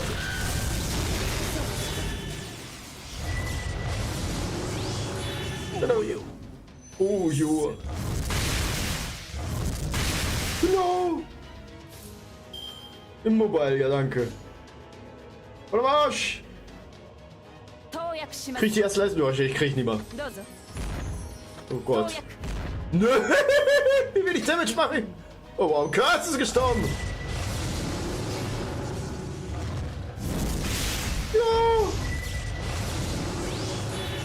Ja. Ja. Ja, die war nicht umsonst ganz vorne. Okay. Holy, okay, gut. Kostet mich nochmal 46. Alle guten Dinge sind 3. Ja gut, ne? Du hast ja auch, glaube ich, alle guten Dinge sind 3 gemacht bei davor. Oh Gott, warte, wir können skippen. Bam, badam. So, warte mal, dann... siehst du, genau, hier. Ganz wichtig, ganz wichtig. Das Ono, ich habe mich gerade verklickt, ich wollte eigentlich auf Line-Up klicken und war dann automatisch drin und... Hey, da war ja was. So, Line-Up, Mesh vor. Und dann können wir eigentlich Mesh ganz vorne setzen, also zusammen. Und die anderen beiden bleiben mehr Support. Let's go! Ey, krieg ich auf die Mütze, Mann. Krieg ich richtig hart auf die Mütze. Also ich habe mit 1 gerechnet, aber nicht, dass sie so hardcore drauf ist, ne? Gut, alle guten Dinge sind 3, wir sind's normal. Calamity Desert. Bargest. Déjà-vu, hä? Immer dieses Déjà-vu. Bam, bam. Jetzt kriegt die nämlich hier einen Buff, ne? Ja. Jetzt, Ich hab's gewusst! Ich hab's gewusst, Mann! Hätte ich's gleich mal ausprobiert. Ich hab's gewusst! So, erstmal normale Buffs. Yes. Hätte ich auch einen anderen Archer reinnehmen können, aber egal. Und natürlich. Jetzt habe ich selber für mich schon den Angriffsbuff genommen, ne? Ich bin so geil, ey. Nimm das erstmal. Wo bist du denn? Skills. Kann ich noch. Nee, warte mal. Nee, kann ich noch. Das mache ich danach. Ich mache erstmal. Fange ich mit Round Table schon an? Will ich das jetzt schon?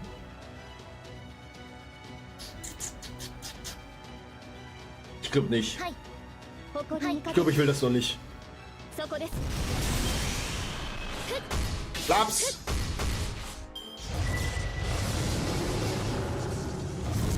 Laps! Ja, Burn.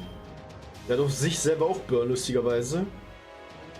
Jetzt hat er kaum Damage gemacht, das ist immer lustig. Gefällt mir und... Oh, yes, jetzt. Jetzt gefällt mir das doch schon wesentlich besser. Guck dir das mal an. Damage! Damage! Geh mal davon auf. Warte mal, was ist das Single-Target-Ulti? Och, noch gegen alle, Mann. Warum nicht Single-Target, Mann? Bringt mir gerade nichts. Okay. Party-Time! Ich will Crit-Sterne hier sehen. Und zwar ohne Ende.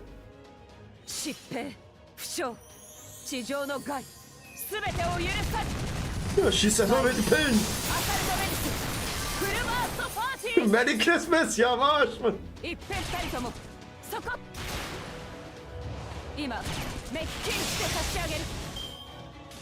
Aua.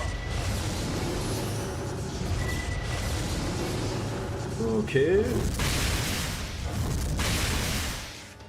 Ich warte noch, bis er die Ulti voll hat. Aber es hat ja keine Wirkung. Dann kann ich nämlich Round of Avalon zünden. Oh, sogar ein Multilayer. Jetzt krieg ich MP wieder. Ich krieg MP wieder. Ja. Fast voll.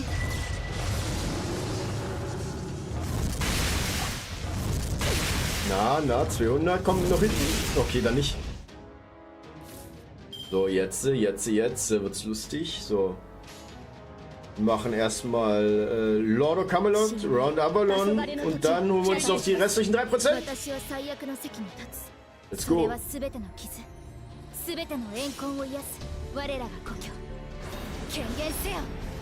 Lord of Camelot!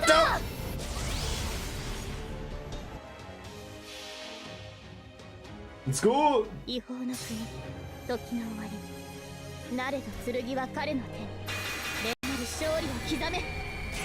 Dorf Avalon!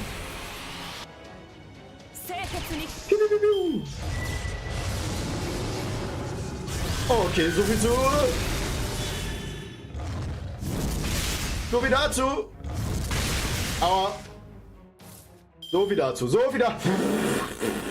Ja, Remove Buffs, danke, Mann! Alle guten Sillen werden 30 oder so. Ich glaube auch. Ey, jetzt muss ich mal. Ah! Die miese Ratte, Mann. Ja, jetzt komme ich durch. Ich weiß nicht, was er in der nächsten Runde macht, ey. Ich frage, ist das schon der finale Kampf gegen ihn?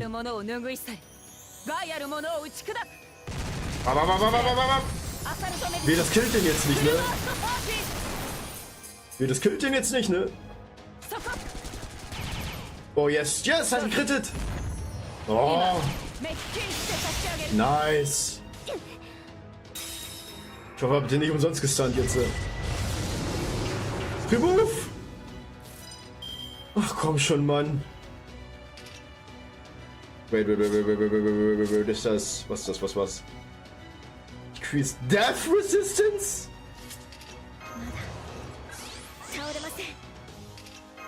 Na gut.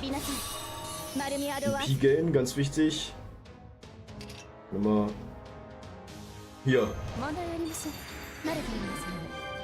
Oh, Heilung, ey, ganz wichtig, Heilung. Wait, warte mal.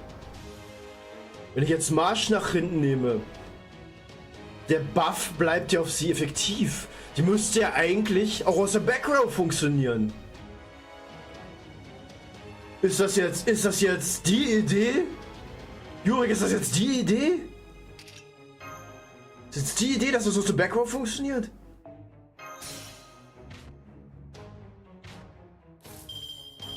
Ich gamble jetzt.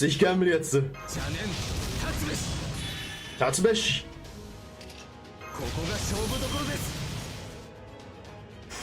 Ich gamble jetzt richtig hart, ey.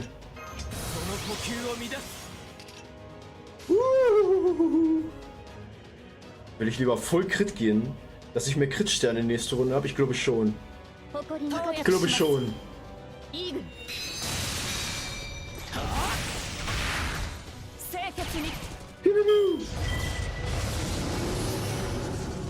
Okay, funktioniert doch nicht. Obwohl, es ist nur HP. Es ist nur HP. Es ist nur HP. Jurik, hast du aufgepasst? Hat er einen P-Gain gerade dadurch gekriegt? Hat er gerade dadurch einen P-Gain gekriegt? Ich hab nicht aufgepasst.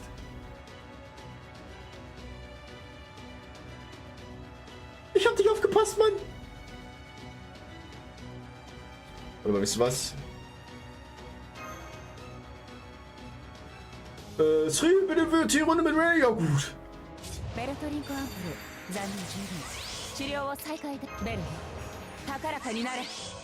Oh. Das kann ja lustig werden. Hier 70. 70, 100. Oh no, jo. Tut's auch nicht weh.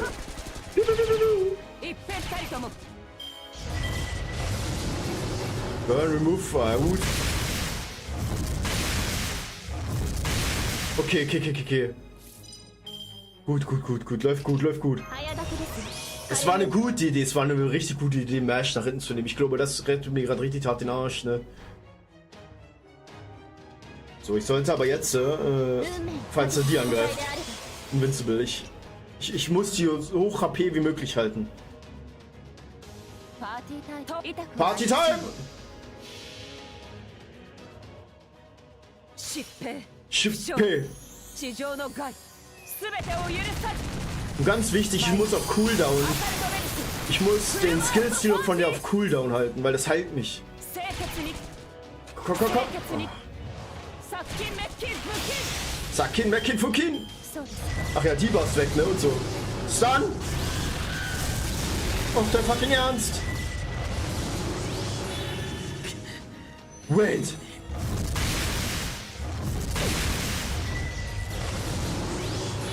Oh Gott. Wait, ich kann den Stun entfernen, oder? Nein! Ich hab den anderen Kokas drin. Das gibt's doch nicht, Mann. Oh Gott. Och Mann, ey.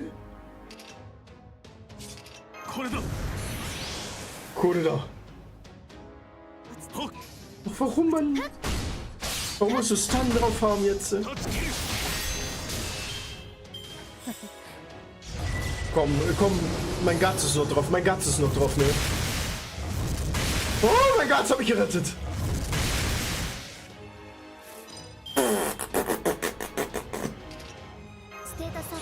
Target. Oh. Bin so hart am Schwitzen, Mann. お任せを。痛くはありません。 Oh! Oh, kein Damage. 二人とも Komm schon, Chris! そこ Ja! 注射を嫌がる悪い。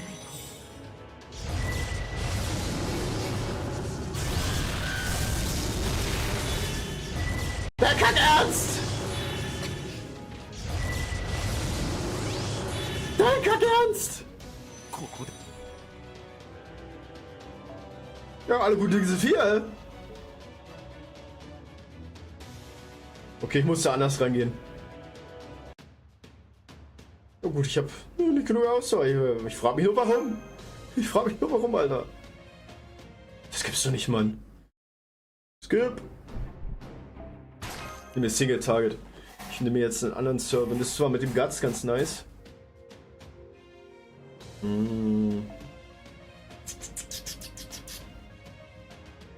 Wo ist er? Wo ist er? Wo versteckst du dich? Da! Was hattest du für Buffs nochmal? Defensiv, Angriff und nochmal alles andere hochbuffen. Wir brauchen vorne Altria. Altria wird am besten sein, weil das ist ja Evil Against Humanity. Definitiv. Dadurch kriegt er richtig hart Buffs rein. Wir wechseln von Altria. Mal tauschen bitte. Okay, wir machen weiter. Komm, Move. Und jetzt ist so, dass ich gleich voll drauf hau. Ich hau jetzt gleich voll drauf. Das ist der Plan. Und Stato. Let's Stato. Oh. Meine Blase schreit schon von dem ganzen Tee. Oh Gott, ey. Ich habe gedacht, ich schaff das jetzt. Oh Gott. Bargest.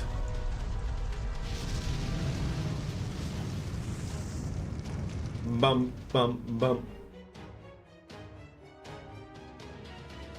So. Oh, das Ding brauchen wir. Nein, nix da. Kein Effekt. Oh yes. Oh yes. Ich sehe, das ist gut. Das ist richtig gut. Jeder nein. ステータスアップ。これで足ります。 無ごたらしく絶命しろ。 Ja, setz weg, Shiro. 皆殺しだ。 Ja. 早炊きです。カルウェア。 So, du das auch magst, dann kriegst du das Ding noch. カルウェア。 Das 早 Ding. 炊きです。カルウェア。 Damage.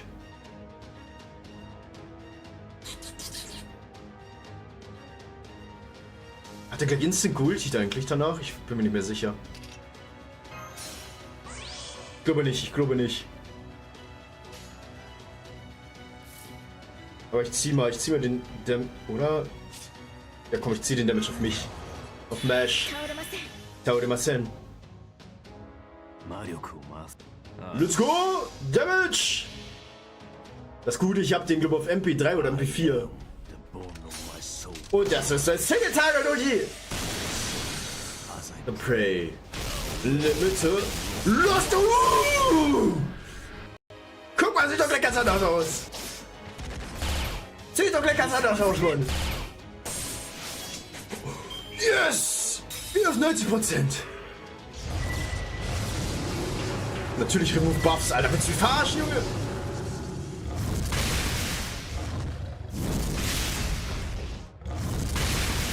Die Ratte, Mann. Die Ratte, Mann. Natürlich haut er mir meine Buffs weg, ne?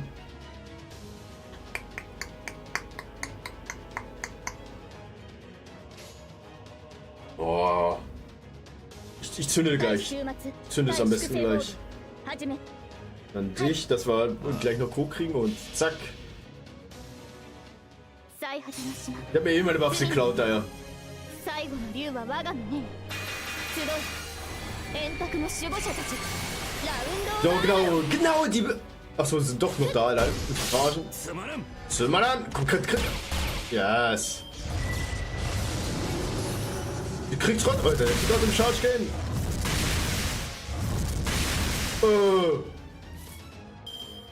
Wie viel Aufladung hatten das? Noch 2? Ist das überhaupt runtergegangen? Das ist gar nicht runtergegangen. Hast du das gesehen?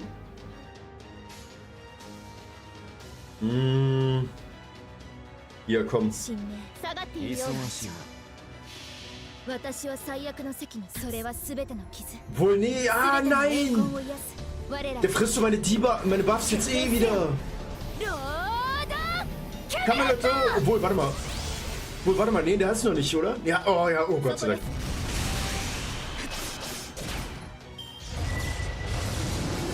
Stun, ja genau. So, bring kurz meine Knirps ins Bett. Endlich will er seinen coolen Autobett schlafen. Boah, ey. Mensch, das ist ja mein geiles Bett. Den halt mir, du alte Socke. Na, wie geht's? Wie steht's, wenn du reinschaust? Ist alles gut bei dir, du? Ich bin gerade hier übelst am struggeln. Natürlich. Natürlich. Ich keine Karten von dem. Warte mal, wisst ihr was? Leck mich. Ohne mich, Alter. Ohne mich. 誇りにかけて圧倒します Bin doch seit Beginn da. Was? Nicht, dass ich wüsste, Mensch. Bist du eingeschlafen? Ich sag's euch. Ich hab's gecallt. Genau, als du es geschrieben hast, Mann. Mir gefällt. Jo, alles gut. Prey. Limited. Lost Works. Oh, chargelos. Chargelos. Oh, ich weiß, wie ich's mache.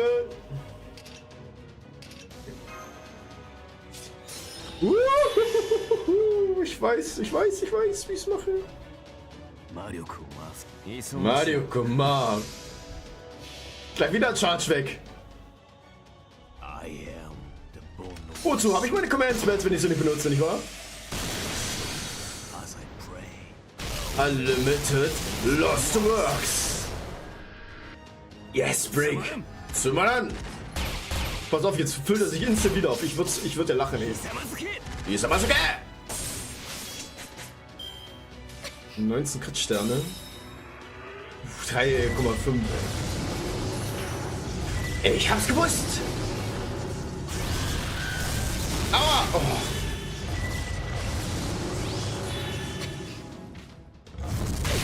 Aua! Aua!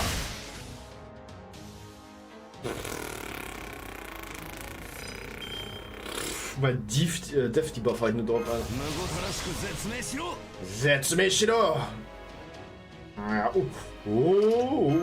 早だけですよカルメナ Wir machen Angriff. Mehr Buffs, mehr Buffs! Apply Guts. Na. Wir machen. Wisst ihr, wir tauschen mal aus. Ich weiß gar nicht, hatte. Ja! Crit-Sterne! Warte, ich muss noch was gucken. Wie viel? Ein Zug. Ein Zug. Okay, ich muss Altria drin behalten und hoffen, dass sie überlebt. Muss hoffen, dass Altria überlebt. Ganz wichtig.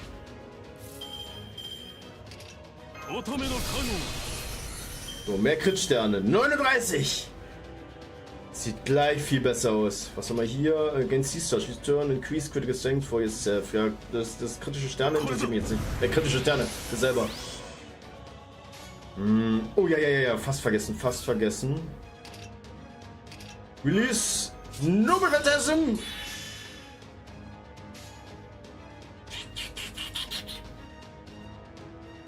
Oh, yes. Ah. Komm, jetzt zurück. Richtig gut Damage drücken, ja. Komm.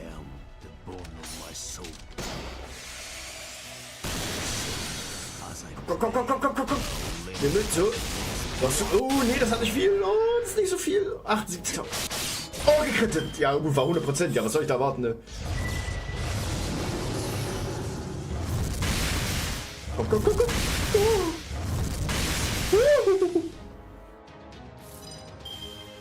Yes! 運命をかけた戦い Nur で die Runde muss er noch überleben. Yes. 早だけですよカルメナ Ist das eine Runde nur? One turn. Muss ich mir für nächste. 3 Turns.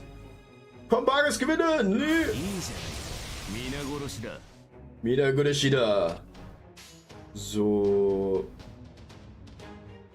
下がっているように Let's go, let's go. Den anderen Buff hebe ich mir auf für einen Zug danach. Und sterbe ich auch. Das heißt, Ulti. Nein, Mann!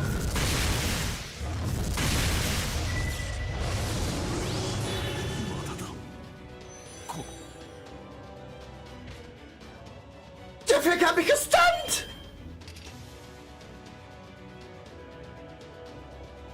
Oh.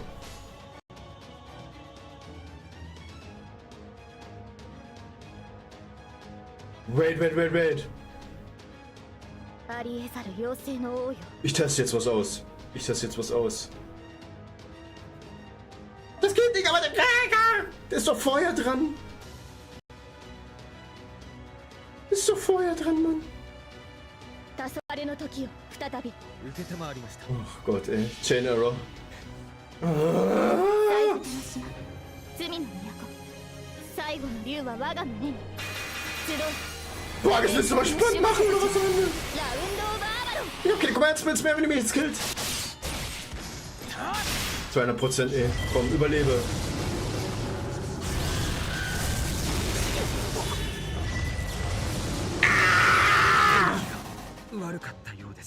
Ah.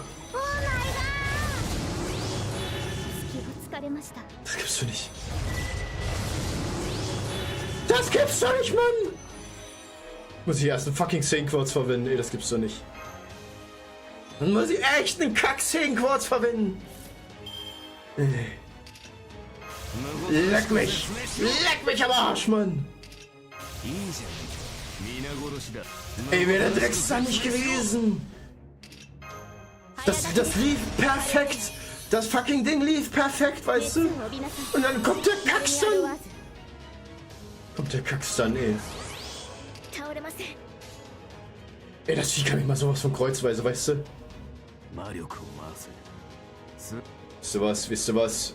黄昏の時を再び Das Vieh kann mich mal jetzt richtig hart. Ich gehe jetzt mit voll aufgeladenen Nubbelphantasm rein. 全ての怨恨を癒す我らが故郷権限せよ Lordo Camelot!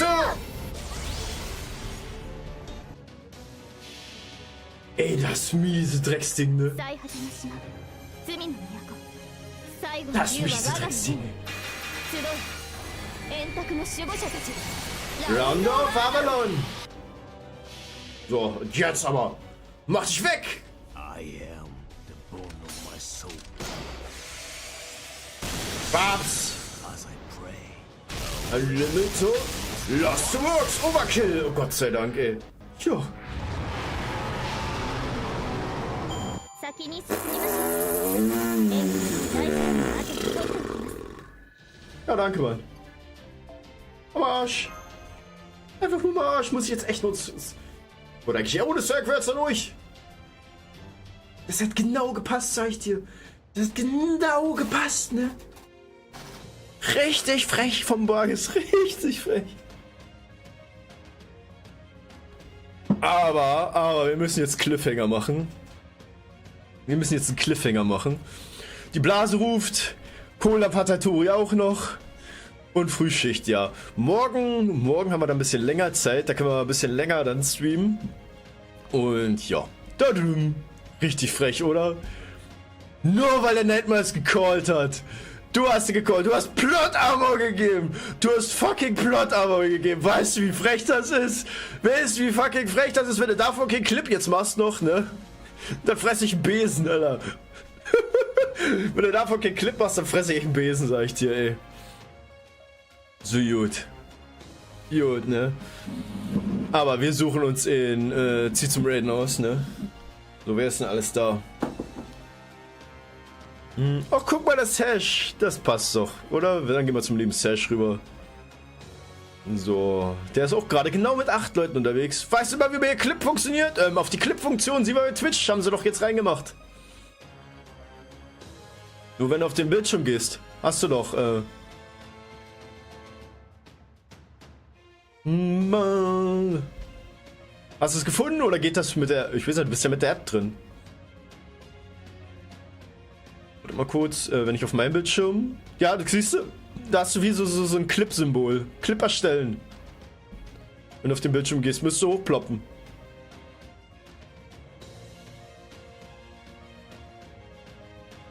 Bam, bam, badam. Und dann müsstest du eigentlich auswählen können. Zur Not muss ich selber machen dann am Ende. Weil ich habe gerade übelste Probleme, meine Blase zurückzuhalten, sag ich dir. Ich habe gerade richtig Probleme, ne? Ist gerade heftig. Ja, aber nur die letzten 60 Sekunden. Nee, ich glaube, der Timer ist innerhalb der 60 Sekunden. Ich glaube, der Timer müsste es eigentlich verschieben können, oder? Aber keine Ahnung. Ja gut, dann mache ich es nachher. War ja genau am Ende, daher kann ich es nicht wirklich verfehlen. So. Wir reden jetzt den lieben Sash. Guck mal, weil da sehen wir auch gerade schön Booty, ne? Und, ja, kein Plan, sorry. Ja, aber wieder was dazugelernt, ne? Fürs nächste Mal. So, also, ich wünsche euch dann auf jeden Fall viel Spaß noch beim lieben Sash, ne? Und wir sehen uns dann morgen zu einer Runde World of Tanks. Also, macht's gut, Leute. Bis später. Turi out. Bye, bye. Redo.